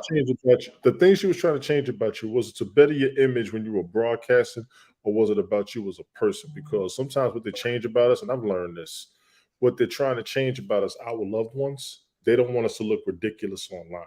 Do you ever feel that way? Have you ever looked back at it from that perspective? I tried to at times, but no one else agreed with the shit she would say. Even like my fam and shit, like my parents and shit, would be like, no, like, I don't know why you're listening to her with that. Got you. So you have more support than criticism. I got you now. Yes. You also have to understand, Tony, that when he was on these other shows, everybody else was acting up and acting. And these are guys who, you know, Couch has been in the game since the early 90s. Galvin's been around for a long time on the Mike Couch's show. Roger and JP have been together for 18 years, 17 years, something like that. Yeah. So they've been acting out for years ago. Mo has always been Mo. Mo will always, whether you love him or hate him, Mo's not going to be anything other than Mo. So these are guys that were acting out and acting and correct me if I'm wrong, Dizzy. but you were kind of going with the flow and not necessarily in a negative light, but you were falling in line. You were going with the flow. You weren't doing anything that they were doing or they weren't doing. You weren't out in left field all by yourself acting crazy where, my ex-fiance used to do that when we would do this show. As soon as we would end the show, she would blow me up. I can't believe you said that. I can't believe you said this. Why you acting? Why you doing that? Like, so then it was hurting the show because then I had to censor myself. So I kind of feel what Diz is saying with kind of being, we'll call spade a spade. You're getting censored. You are getting censored, 100%. but sometimes our critics and like I said, our loved ones, they're watching out for us when they tell us what's going on. Any and everybody that I've ever dealt with, the people like, why are you doing this? Why are you doing? Listen, I'm having fun doing a hobby and something I've been looking forward to do since I was a teenager. We got to let some shit slide. We got to take some blows. It's not always going to be everything's perfect. Even when I do my own shit, I would get criticism because I do this show with him. I do 2 other shows, 2 other people, and then I'll do my own thing. I could be up here 7 days a week, no problem. Just broadcasting for no reason, hour, 2 hours off the rip. But everybody's always, I got people, my main support, I listen to them on purpose. I try to fix myself according to them. But then I also got people, do your own thing, don't worry about it. What we don't like, somebody else may. And there's probably going to be more of them because there's not a large number of us. And I really don't have a lot of viewers. But I listen to them because they're my main viewers. I'm always trying to keep my core fans. As much as I want to expand, I don't want to lose my core. You know what I mean? Yeah. Hell yeah, dog. I get that, bro. Yeah, what it came from with her, it was just she was trying to mold me into exactly what she wanted. It didn't matter what I wanted, what was good for me. This is the man I want exactly this way, and if you don't do it, we're gonna have problems. And that wasn't cool with me no more. And I was starting to push back, and she wasn't liking that. So that's a lot what it came from. Yeah, I mean, like way back when I was with her, if someone would have been like, "Yo, you're gonna host a show from 10 to 11 a.m. on the Bone," I'd be like, "No, I'm never gonna fucking be able to do that." But once I broke up with her and I was able to be Dizzy, just unfiltered, who the fuck I am, it started showing, and I started getting more opportunities. More shows wanted me on, get more talking time, get little subjects to do and shit. You instead of somebody else. Yeah, absolutely. They got it. They're like, "Oh, this is what we've been missing." And a lot of people, like when I was with her, and even when I broke up, they're like, "She never seemed right for you. I knew you were in love, but she didn't seem right for you. You deserved something different than that." And I'm like, "You right. But love will blind you. That shit will blind you, bro." Amen to that shit. Yeah, that's glasses to this day. You know what I'm saying? Yeah. So I got 5 more minutes, dog, and then I got to bounce. But I'm having fun, so we got to do this again as well. You know what I'm saying? No, I'm having a good time chopping it up with y'all. I do have to apologize. Monday nights, Tony and I have a tendency to we get a little real, we get a little bit deeper. It's typically Monday nights are just Tony and I, and we might start out one way, but then we start to get a little bit deeper. We start to have a little bit more meaningful type conversations, not us just acting foolish and acting crazy. But it's cool, man, because you've said multiple times on here, and I gotta give you I gotta give you a shout out, gotta give you praise on this, man. Especially since you're 35, you're kind of close to that generation where same generation as me. Tony was born in 1882. Watch your mouth. He's an old. I'll be 42 in October. Don't tell my fiance; she thinks I'm 21. But we were brought up in a generation, and it might be different for you too, because you are. I mean, congratulations on your American citizenship, by the way. I know you got that a while back. But you grew up in Canada, and I believe you said your family's, and I might get this wrong, Trinidadian. Trinidad. Yep, from Trinidad. Yep, Trinidad. Yep, technician was good. So you grow up. What's going on, Chris? You grow up with men in your life, father figures, uncles, grandfathers, whatever. And I know it was the same for me, and probably the same thing for Tony. You're not allowed to show emotion. Men don't cry, men don't show emotion, men don't do this, don't do that. As a dad of a son, I chit chat with him quite a bit, and hey, what's going on? You feeling okay? You all right? Everything, the fact, and we've talked, and trust me, I've opened up more than on this show than I ever would have imagined I would. People get to kind of see a different light of me. So I got to give you praise on the fact that you, out of nowhere, I mean, not even prompted or anything like that. You've said multiple times you went to therapy, you were seeing a therapist, and you had discussions and stuff like that, which is really cool. And then you mentioned the fact of, you would love, or you would love to be a dad if the opportunity arises for you to be a dad.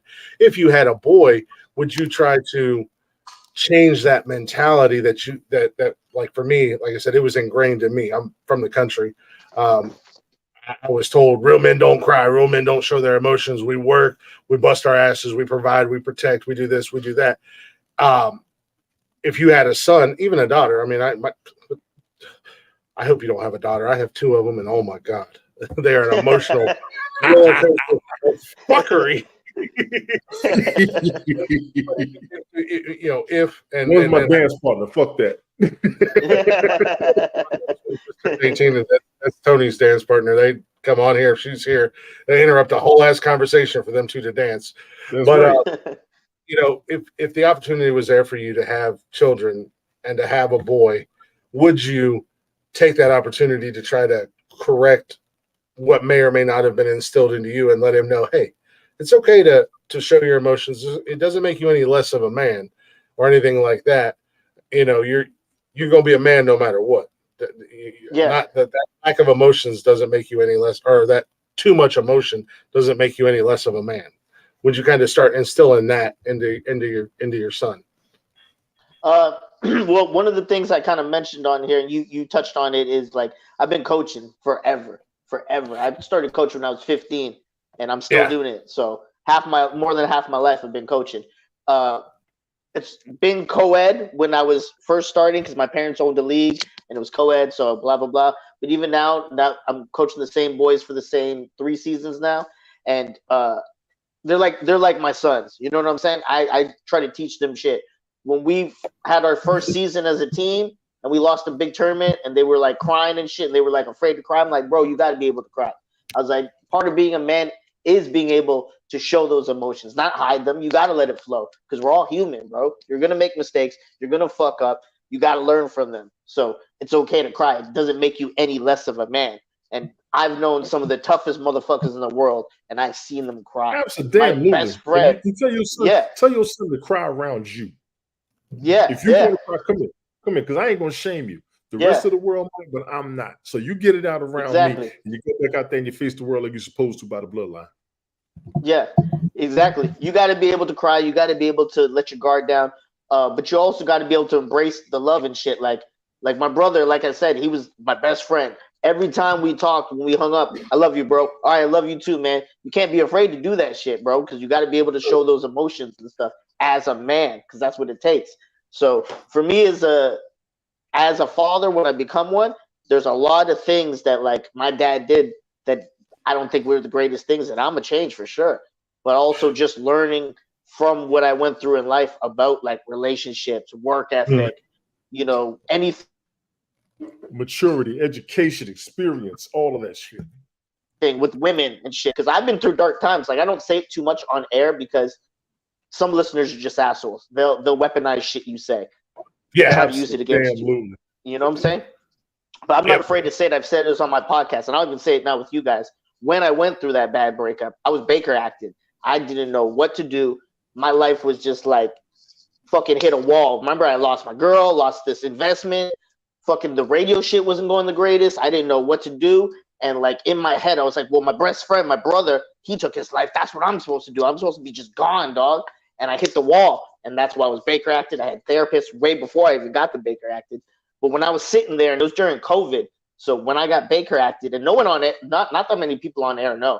I think the only people who know on air are Drew Garabo, Mike Calta, and SBK. Only three that know on air. But and John Brennan, obviously, because I had to call him when I was literally getting arrested by the cops. I got to call my job, bro. They're gonna fire me. But I was in there during COVID, and I couldn't have visitors, so I was in there alone with my thoughts and like the screams of crazy people, blah blah blah. And it took me being there and like being able to call like my cousin JoJo and shit, and like him telling me like, dog, this is like, she doesn't care. Like you hit rock bottom, and she didn't even call your parents. She knows what's happening right now. She didn't call your parents. I was like, he's like, all you got is like your family, you, and like people like me, dog. So he's like, embrace it and forget about the bullshit. And that really like clicked with me in that moment. I was like, bro, I'm never gonna be this low again. No one will ever make me feel this way, whether it's a woman, a person, a listener, whoever the fuck. Like, I'm going to do better things. I'm never gonna feel this way again. Cause like I hit it well when I was fucking going through it. Like you would see me and I'd be smiling. Soon as I'm gone, depressed, not talking to anyone, not wanting to go to the showers, not wanting to change, not wanting to just alone in my thoughts. And thoughts will control you. You know what I'm saying? So I was fucking low, and I learned from it, and I'm glad. I'm that's been one of my biggest problems. I don't have a very big circle of friends on purpose because I've been burned so many times. You know, I joke on here that I'm down to 3 family members. I got 2 of my sisters and my brosters are the only ones that I actually talk to anymore. But I've whittled them down on purpose because, you know, I've learned and I've had some very dark times, more times than I'd like to count. And, you know, there's been a couple times where, for whatever reason, I'm still here. I've not only contemplated but attempted suicide, and you know, and it didn't work, thankfully, obviously. But for whatever reason, they're like, Don't fuck with you. like, hey, bro, first and foremost, hell's got a restraining order on you, and you know you ain't getting into heaven. Yeah, right, right. We're gonna keep you alive. Yeah. But you know, I haven't had that those people to go to, and that was always my safe zone, was to do my live streams. It was always my escape, whether it be Periscope. Absolutely. And that goes for a lot of us, Glick. That goes for a lot of us. Even when we was on house, I tell people all the fucking time, y'all don't realize how many lives you save, and I can damn near say my own. With the shit that I do for real. So, and Dizzy, I want to tell you this: the other platform we was on, baby, would literally be 8 to 10 people, 3-4 hours, just shooting shit, no fucking reason whatsoever. That was the most priceless shit to me at that time because I wasn't going anywhere due to COVID. Then I couldn't afford it because of the separation, the shit I was trying to maintain.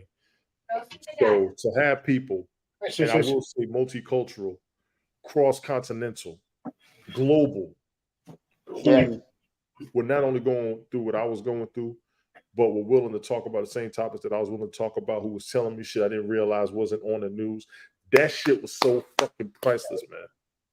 And I'm guilty of trying to hang around that community, staying around them, but I always tell them, y'all don't know how much y'all saved me, because I've already had a couple of them tell me how many times I've saved them. When you do your podcast and you be yourself, that's what people need. People need you to be you, because you will enlighten a motherfucker without even knowing it and without even being an asshole, just by carrying a decent, rational conversation and not arguing like they do on all these other fucking platforms, which y'all look stupid as fuck. I'm gonna tell y'all right now. Y'all always look like a goddamn argument. You don't know how to talk to nobody unless you starting shit, which means you suck in the first fucking place. That's why you the fucking alone. So stop being that way. I put that shit out there. I don't give a fuck. I'm up here. You talking to myself, I'm listening. I might drop a comment in. I might drop a fact in. I might check what you said, not being disrespectful, but if you read it this way, this is what I read. Now tell me which one you think is the best, or which one looks more rational, or compare the notes. I have fun with that shit. That's why I'll be up here so damn much. And if I could pass anything on to you all, y'all don't need to listen to me or whatever. When you have your conversation and people come in with their aspects, everybody's always Google checking each other. Don't do it to be an asshole. Do it, 1, to contribute to the conversation, 2, to make sure that the facts we got to put out there, because what we do up here ain't going nowhere, even when we acting an ass. God help us all. I feel that, dog. I feel that 100%. That's real bro. shit, man. That's real shit. I ain't gonna hold you. Said you had 5 minutes, man. Big ups, good meeting you. I just followed you on YouTube and Twitter, so I'll be seeing y'all around. I try to jump in when I can. Yes, sir, bro. It's been an honor with y'all, man. It's definitely fun. You know, I wouldn't be talking this type of stuff unless I trusted y'all and thought y'all were good people and we'd have a good conversation. So I'm glad, you know, we were able to chop it up and have some good conversation. And I thought, you know, this was dope. I found out a lot about y'all too, man, that I didn't know. And I'm glad about it. Because, you know, you never, like I said, you never know what people are going through. And it's dope to hear y'all's story and where y'all are at now with this show. And just as people, dog. He's surprised I made it this long. I'm surprised I stuck around this fucking long. I got here episode 80. I'm honestly, no shade on Jeff. I love Jeff to death. Like you said, Diz. You got to be able to tell your boys. Jeff and I, we in this show. Every time we in this show, whether it's on air or off air, we tell each other we love each other. If we're having a phone call before we hang out, love you, bro, love you, man, and we're just messaging, and our conversation ends. Hey, man, love you. Well, now Tony. I'll tell Tony I love him, and he gets weird and leaves the camera. You're real weird. Yeah. Fuck that. Yeah. But Jeff and I have that relationship. I've got a guy that I grew up with. I mean, literally, our grandfathers go back, so we're like third generation. We've been knowing each other. We don't hang out a lot. We don't talk a whole lot, but sometimes he'll just hit me up. Hey, man, just want to tell you I love you, and I'm thinking about you. How's everything going? Oh, cool. Or I'll do the vice versa. I got another friend of mine. It weirds him out, but when we're together, him and his wife are the godparents of all three of my kids. And if we're hanging, you can't beat that shit. I'm like, and he was like, hey, I love you, whatever. Yeah.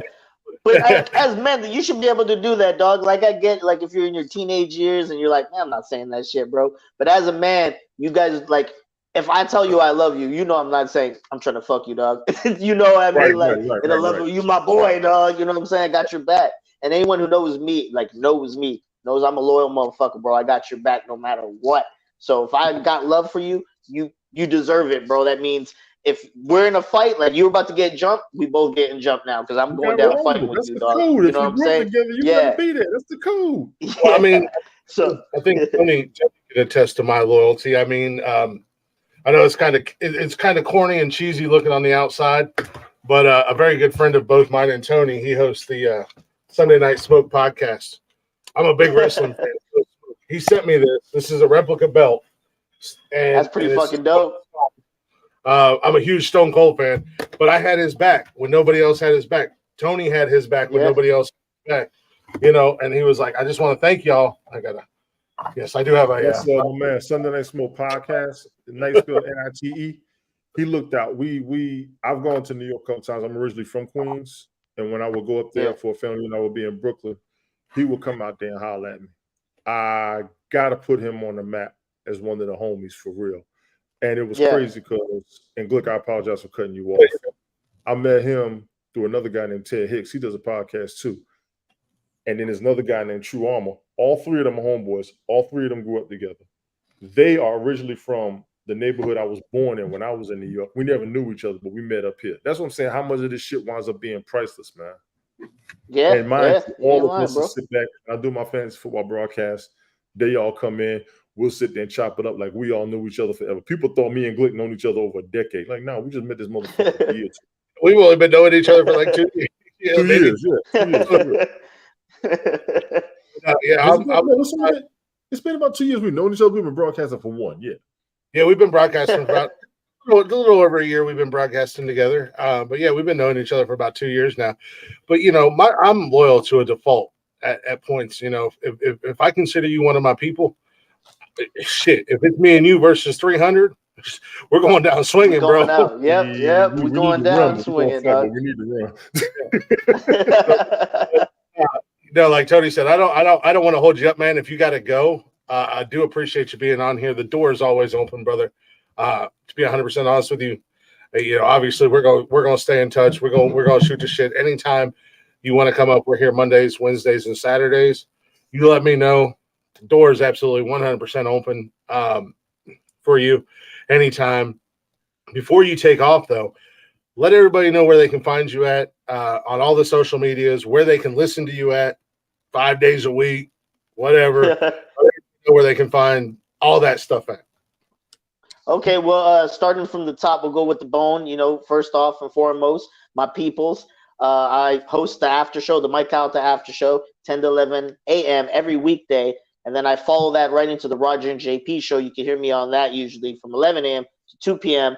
And then sometimes I do the 2-a-days, dog. I'll leave and I'll go back to St. Pete and I'll work the Cat Named Mo show 6 to 8 p.m. Other than that, you can listen to me every Thursday on the Lazy Ass podcast. We always change the times. You guys know it, obviously. It doesn't always go as planned. But you can definitely hear me on there. Follow me on any platform at Dizzy for Mayor. Find me on there. Holler at me. Let's have a conversation. I'm always down to laugh, joke, have a good time. And I had a great time with you guys, Glick and Tony. Dog, y'all were cool people, man. We'll definitely do this again. Maybe in the next couple of weeks or something. The show Dizzy the mayor? Dizzy for Mayor. Dizzy for Mayor. Yeah. Well, oh hell no! I ain't taking nobody else going for mayor like me. No, fuck that. He's taking your job. Also, I know Dizzy. He said it earlier, and he didn't say it now. I'm gonna say it. Get that link up there so people can find it relatively easy. Go nominate. I don't know how many times I can nominate you guys, but I feel like I've nominated you guys like 7 million times. For Best of the Bay, which is Tampa Bay does Best of the Bay. It's podcasts, it's radio shows, it's restaurants, it's music, comedians. I mean, anything that's going on in Tampa Bay, that's part of the Best of the Bay. Get in there, nominate the Lazy Ass Podcast. Hell, maybe next year I'm gonna put us up there for a nomination. You should, bro. Go ahead for it, dog. The bar's set real low for podcast. I'm just saying. You ain't lying, dog. You ain't lying, bro. But next time we do this show, I don't have the time obviously right now, but I have to tell you the story on how we got banned from Best of the Bay for a couple years, bro. This is our return year. So I'll say that for next time though. I definitely want to have you back on, man. I want to have you on here. Maybe not necessarily in so much of a serious night, but it's cool. Like you said, I got to learn a lot about you. That obviously listening to you on the show, I've watched you grow in that aspect, and I'm very proud of you, man. I want nothing but the best. I'm excited for your future, brother. But watching you grow, and now knowing a little bit more of the backstory, it makes so much more sense. As a fan, again, on the outside looking in, it makes so much more sense. You kind of pulled the curtain back, which is awesome, and that's I have so much more respect for you than what I already had for you. So that's cool, man. Appreciate that. Keep doing what you're doing. Keep growing. Keep rocking it out. Keep claiming your Mike Calta on the cruises. Hopefully, 1 year I want to get down there. I would love to get down there for a Mike Calta cruise. I'd love to get back down to Tampa again. If I do get down there, visit Tampa. It's on my book. It's on my list of one of the cities I need to visit. Anytime y'all in town, I live you, hit me up, dog. I got, I rent a house here, nice open room. I got a spare room for y'all, no hotel needed. Come kick it with your boy. We'll go out and have some fun. I snore. Fuck that. I'm getting a hotel. All right, y'all be safe, bro. Thank you again for having me on, and I'll definitely be listening, and we'll do this again soon, bro. Absolutely. Good meeting, bro. Tell the fellas we said what's good. All right, brother. Oh shit. Okay, that was fun. That was fucking fun. Go ahead and drop him down. That was fucking fun. I don't want to ban him. I don't want to kick him. It's like, yeah. You just got to clear the whole thing up. Kick from studio. That's all. Yeah, there we go. That's his first time. There we go, Diz. Gotcha, Diz. You're good. There you go. No, Dizzy's a good dude. He's a cool cat. That was awesome. That was fucking awesome. All bullshit aside, that was fucking awesome. I honestly, I thought tonight was going to be a little bit more of us. Obviously, I wanted to, introduce the audience to him, introduce, what he's doing and stuff like that. So it was more probably the most interviewish that I've ever done on a show tonight. It was. I was going to tell you that it was. But I wanted, because he, this has come a long way, and he kind of said that, and then you get to kind of hear more of his backstory. But this is a cat who he really did start from the ground floor. I don't want to say the bottom, but he started from the ground floor, and he is starting to blow up on the Bone. You guys can listen to 102.5 The Bone on the TuneIn app. If you're not in Tampa, I think it's on iHeart as well. It's all talk radio, but it's a lot of what we do here. So if you like what we do here, it's kind of the same thing, just censored, because it is radio. They got to listen to the AC or the FCC. They can't curse. They can't have some of the conversations that we have. But at the end of the day, every show is literally just, Mike Calta. They've got their crew. There's 5 of them, and it's literally them just hanging out, BSing and bullshitting and talking. They talk, whatever's going on in the news, whatever. They roll into Roger and JP. They do the same thing. Monica's on there, and Dizzy. You got Drew and John Sinning. They're like 12-year-old little boys, if you like that kind of thing.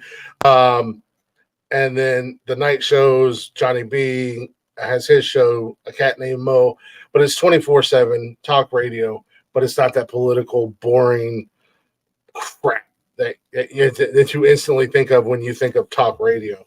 And Diz is really starting to blow up, man. He's getting opportunity after opportunity, and he's grabbing a hold of it, and he's fucking running. And like I said, as a fan, and in watching him go from, you just hear him every once in a great while, and you're like, who's this Dizzy guy? Blah blah blah. To now you get to hear him so much. I'm extremely proud of him. That might not mean anything to anybody, but congrats to the man and his success. That goes to everybody out there, Glick. Yeah, you ain't wrong. You ain't wrong at all. And we started kind of conversating back and forth. I didn't know how and if I could get him on the show, but he was instantly like, fuck yeah, man. I'm like, hell yeah, dude. So I do look forward to having him on the show again. But it was really cool to kind of get to have that deep conversation with him and get to see a side of him as a fan that you normally don't get to see. So big ups, big props, and shout out to Dizzy for that. Look forward to having him back on the show. You guys go check him out. Dizzy for Mayor, all them socials. Check him out. Check out the Lazy Ass Podcast. Do it if you know what's good for you. Hell yeah. We had to I'm about the bed. This was fucking awesome.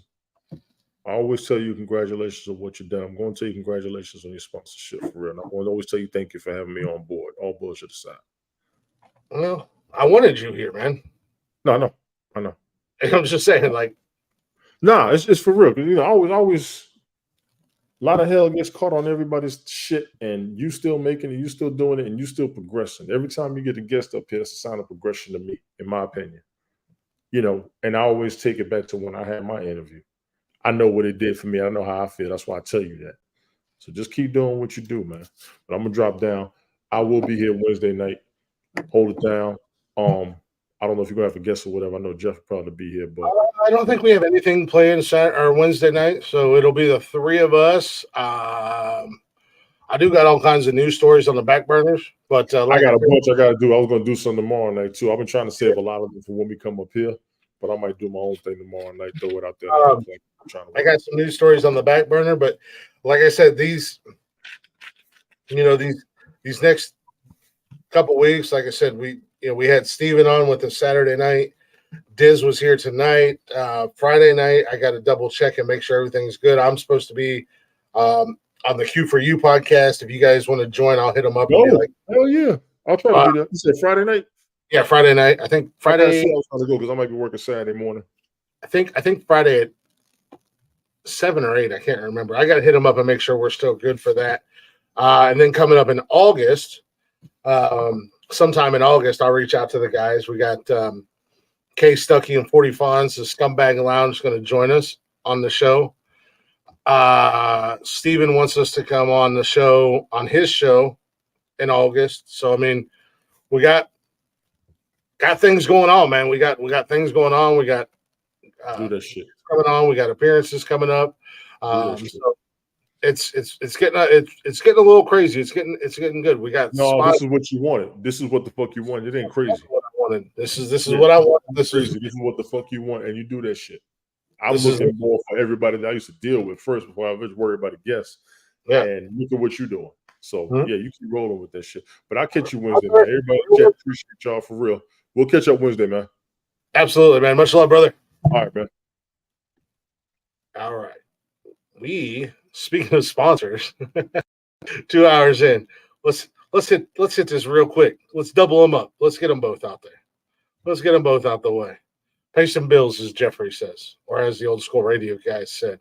Let's go ahead and knock What's them going both on, out. everybody? Are you thinking about starting a podcast? Or maybe you already have a podcast and you're looking for a platform that makes everything nice and easy and has all you need in one spot? Well, you're in luck. Do like we did here at Nonsensical Nonsense and join Zencastr. It's so easy. It's now super easy to record a podcast with Zencastr. Log in using your browser and start recording a high-quality podcast right away. Record studio-quality sound and up to 4K video with your guest. Feel a sense of zen knowing Zencastr's multi-layer backups ensure you always have your recordings in the highest quality, even if the connection is unstable. And sound your best. Have you ever worried what you sound like? Zencastr's post-production process makes you sound buttery smooth. It automatically removes those ums and ahs in your recording. It removes those awkward pauses in conversation too. Set the right podcast loudness and levels while reducing background noise with a click of a button. If you have ever thought about podcasting before and realized that you need a lot of different tools and services, those days are over. With Zencastr's all-in-one podcasting platform, you can create your podcast all in one place and distribute it to Spotify, Apple, and other major destinations. It's super easy. We did it at Nonsensical Nonsense, and we are loving it. I'm so happy with it. We're growing, and that's the name of the game at the end of the day. Now, if you want to be like us and do like we did, then go ahead and head over to Zencastr.com/pricing and use my code WordsAreHard, and you'll get 30% off your first month of any Zencastr paid plan. I want you to have the same easy experiences I do for all my podcasting and content needs. It's time to share your story. Well, are you? Are you new to the podcasting game? Are you a grizzled veteran? Go check out Zencastr. You goofy sons of bitches. What's going on, guys? It's Glick from Nonsensical Nonsense. And just recently, I decided to start going back to the gym. I was getting a little on the heavy side and needed to slim down, get my body right, get my mind right, all that jazz. And I noticed myself feeling just a little blah after workouts. And I came to the realization that I wasn't hydrating properly. Now, we all think we drink plenty of water, or we get some of those fancy sports drinks, but that doesn't quite cut it. Thankfully, our good friends at Liquid IV had my back. Did you know that in just one stick, mixed with 16 ounces of water, you get 5 essential vitamins like B3, B5, B6, B12, and vitamin C. It also hydrates twice as fast as water alone and has 3 times the amount of electrolytes of those overpriced sports drinks. And they come in convenient packaging. You can simply throw them in your gym bag, your fanny pack, slip them in the side of your socks. Super easy to take anywhere you go. And it'll make you feel great. Rejuvenates you, makes you feel energized, and definitely takes away those gym blahs, that is for sure. And with 12 great flavors, you can never go wrong.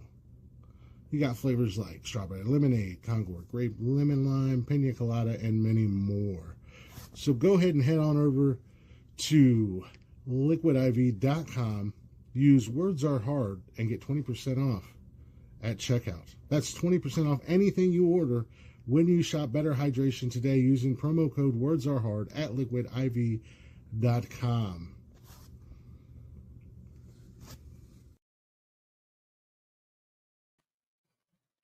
Yeah, buddy. Gotta pay them bills. Well, anywho, welcome back, everybody. Go ahead and check out Zencastr. Check out if you're a podcaster or if you host a show, whether it be music, sports, whatever. Go ahead and check out Zencastr. And stay hydrated, my friends, with liquid IV. Anywho, so I'm sorry. I would be lying if I said I wasn't kind of taken aback where the last month or so where the show is going after doing this show for over 2 years. Kind of shocked. I'm kind of amazed.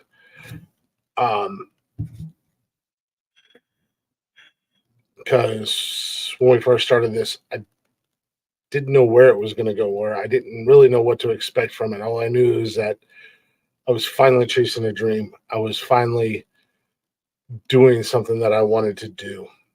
And we've had our ups and downs.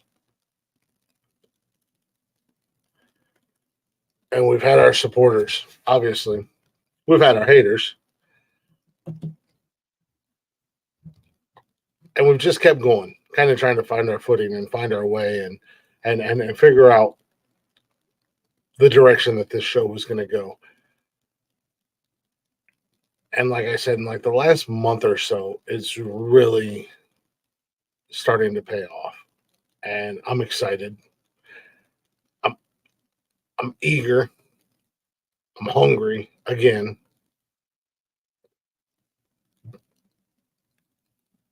And I just want to keep pushing.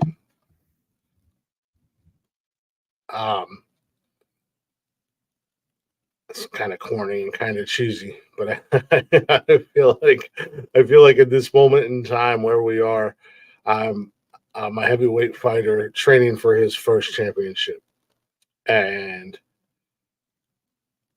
I'm running with the ball, and I'm putting everything I have into it, and there's not any doubt in my mind that this is finally going to be that last hurdle, that last hump. And all the time and energy and effort, not just recording the show and doing the show, but everything behind the scenes, the sacrifices I've made and stuff like that are finally paying off. And I feel good about it. So hopefully you guys are enjoying what we're doing here. Hopefully you guys are enjoying the product we're putting out. If you're not already, check out the socials, Facebook, Instagram, Twitter, and TikTok. Hang out with us live Mondays, Wednesdays, and Saturdays, 7 p.m.-ish. Usually the latest is 7:15 we get started. And if you can't hang out with us live, or you just want to listen to the old episodes, go ahead and do that on Spotify and everywhere you listen to podcasts at, all at Nonsensical Nonsense Podcast. Give us a follow. Give us a listen. Give us a share. And if you want to comment and let us know you're listening, or if you want to just hit us up, whatever. All at Nonsensical Nonsense Podcast. Real easy to find. You already know the show. You know what we do. Just follow it. I hit them share buttons. Let other people know. That's kind of my my end game. Not only are we enjoying having guests on the show, I don't want to say interviews. Tonight was probably the most interview-ish I've ever been, because, again, as I said, as a fan, I really wanted you guys to get a sense and a feel for Dizzy. I wanted you guys to kind of get to know Dizzy and know what he's doing and everything like that. So it was a little bit more interview-ish, but I enjoy having guests come on here and hang out with us. And yeah, we got questions. Obviously, we want to know things, but at the same time, we want them to just come hang out and shoot the shit and be a part of our show. And again, that gives not only them an opportunity to grow and introducing their audience to us, but it allows us to introduce you guys to them. And that's really the coolest thing in my mind. because I'm not just bringing random anybody and everybody who wants to come up. You know, I do try to vet a little bit, but you know, I want people we're gonna have a good time with, people that are gonna be cool, and people that you guys are gonna like. So it adds another element to our show, and a little an extra notch in the belt, if you will. Um, you know, my personal life, I like to kid around and joke that I'm a jack of all trades. Construction is my go-to. Been doing it over half of my life, and anytime I get an opportunity to learn something new, to educate myself, I take it because it's something down the road that I'll be able to use. And it's kind of the same thing with this show. And that's where having guests come on the show and having other podcasters or musicians or comedians or actors or whatever the case may be, it kind of expands and grows us as a podcast and sets us apart from other podcasts and other shows. Because yeah, Glick and the guys can come on here and they can act a damn fool. They can conversate. They can do this. They can do that. But not only that, but they can also evolve and have all these various people from all other aspects come and hang out with them and shoot the shit with them and enjoy being here and not, you know, make them feel comfortable, not make them feel like, oh, great, this is another fucking podcast where they're going to ask me the same goddamn question that I've already been asked 30,000 fucking times. Anywho, Wednesday night, we got a brand new episode. It's going to be me, Jeff, and Tony. Got some news stories for you guys. We're gonna get it. We're gonna dive into them bad boys. I will not make the mistake that we made Saturday night. We fucking hell. Fuck my life. We've been playing cover songs on here for breaks. Yeah, we finally got in trouble with one. It took down our whole ass video. So I spent from about 2:00 last night until yesterday afternoon until about 9:30, 10 o'clock, trying to fix it and re-upload it because I didn't want to lose that on YouTube because we had a really good time with Steven Jarvis. We had a really good time hanging out with him, and I did not want to lose that on YouTube, even though I'll be able to post the full episode on Spotify and everything like that. But then again, it's also a 6-hour episode. So I apologize for that too.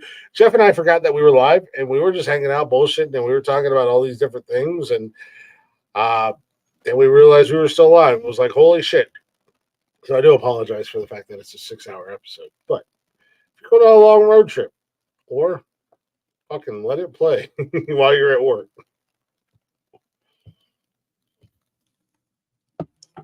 But yeah, that was the joys of being the host, I guess. Maybe one day I'll be rich and I can have minions below me that will do all that work. I'll be like, fuck, we fucked up. Fix it. Fix it, minions. Fix it all right, meow, minions.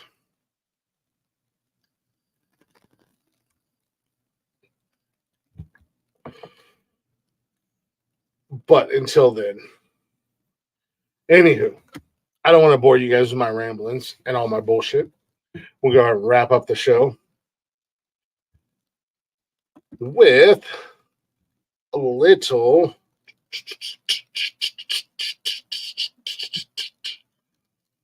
Well, what do we want to do?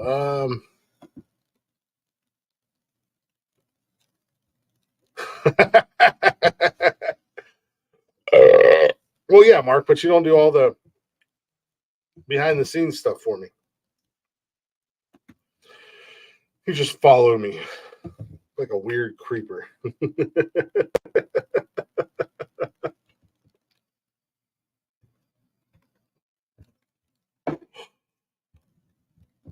Like a weird ass creeper. Weird ass British creeper.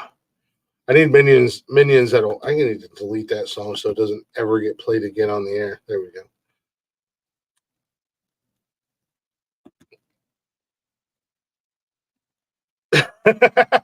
Well, shit. Fuck. Please follow us back, Mark. Don't unfollow us.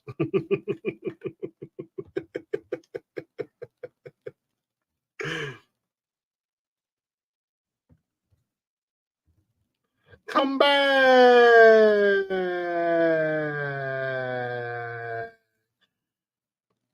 I feel like the more we do, the better we get. The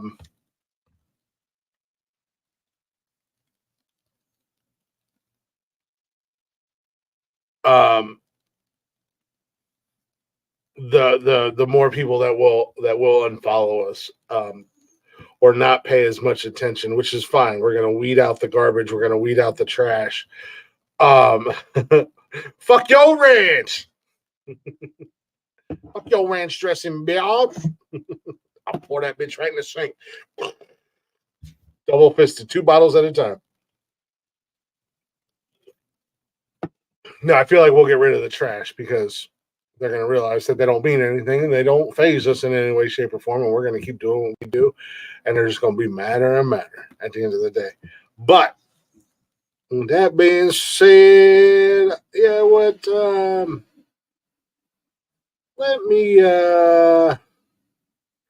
give my man Matt James some love real quick. You know, we kind of had a real serious conversation tonight on the show. Definitely went a direction that I was not expecting. And shout out to Dizzy for just coming in and just laying it all out there. I mean, that's kind of a nod toward. I'm gonna give us a little bit of a nod. I'm gonna go ahead and pat us on the back. The fact that Tony and I made him feel so comfortable and so relaxed that he felt like he could share some of those things with us, and that was awesome. Mondays, it is what it is, man. We get real on the show, me and Tony. We get deep conversations. I look forward to having Diz back again. Maybe we can figure out a way that you might see this handsome face on the Lazy Ass podcast. But I want to play my man Matt James. He's got, I don't know which one to do. Matt James, lead singer of Blacktop Mojo. He's got his solo album coming out soon. Let's do Runaway. Now a little bit of an emotional show tonight. I feel like we should end it on an emotional note. Why not? I'm feeling good.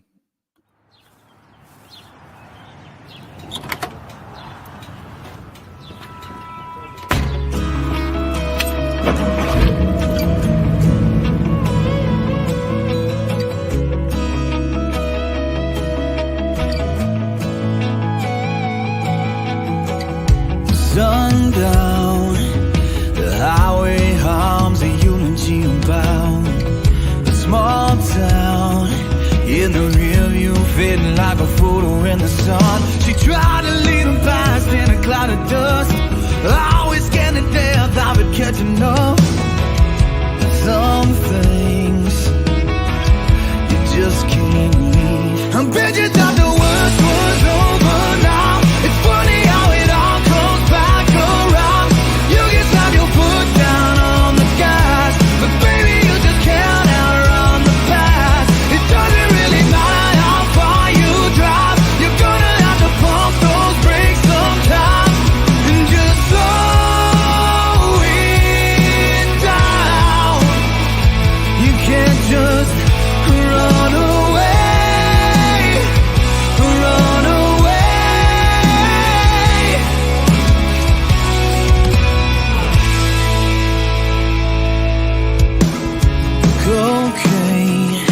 only covers up so much. Her pain, it just wouldn't touch, so she doubles up. Backseat loaded up with hand-me-downs, running those line lines out of town. Some things they just can't click. I bet you thought the worst was over now. It's funny how it all comes back around. You can slam your foot down on the gas, but baby you just can't outrun the past. It doesn't really matter how far you drive, you're gonna have to pump those brakes sometime and just slow it down. You can't just run away, run away.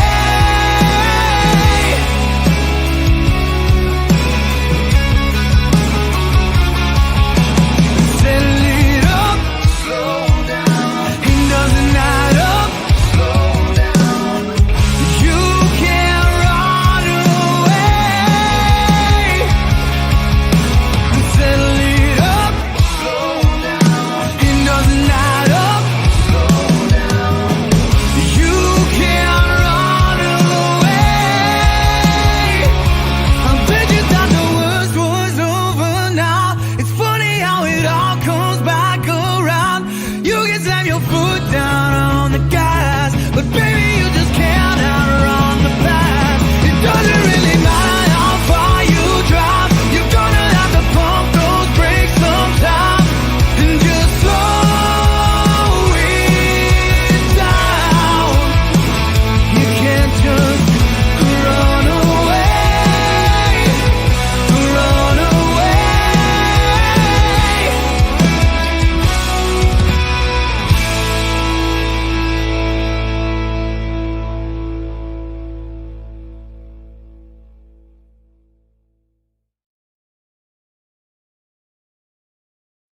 Yes, sir. Well, Matt James, to wrap it up tonight. Thank you guys for listening. Thank you guys for hanging out. Oh, excuse me. We appreciate that. Huge thank you. Huge shout out to my man Dizzy. Go ahead and check him on all social media platforms. Dizzy for Mayor. Excuse me. Go ahead and check out their podcast, the Lazy Ass Podcast. Go show them some love. Also, while you're showing them loves, go ahead and check out Matt James and Blacktop Mojo on all social media. Matty James, Blacktop Mojo, wherever you stream music, go show them some love. Let them know we sent you. And last but not least, you can't be on them social medias and not checking us out, because that's just hurtful as fuck. I'm just saying. That's hurtful as hell, y'all. Go ahead and check us out. Nonsensical Nonsense podcast across the board, all social medias, everywhere you listen to podcasts at. Give us a follow, give us a like, give us a listen. If you'd be so kind, give us a share. And I made it real easy. If you guys find us on one platform, there's a link at the top of the bio. You can click that link and you can find everything. And don't forget to go to liquidiv.com, use promo code Words Are Hard, get 20% off your entire order. And if you're a podcaster, whether you're new to the game or been in the game for a long time and you want to try something new, check out Zencastr.com. Get 30% off of your first month's paid plan with our promo code Words Are Hard. Thank you guys for listening. Thank you guys for hanging out. We'll see you Wednesday night for our brand new episode. Deuces, as the man Jeffrey would say. Mother had you, mother made you. A motherfucker you. Tony D would tell you guys. My man, Big Dog, the one and only Mike, would say, P-Town, A-Town down. Stan's going to go kick his wife and beat his dog or something like that. I don't know what he's doing. And as for me, well, I simply say, be good or be good at it. Goodbye, motherfuckers.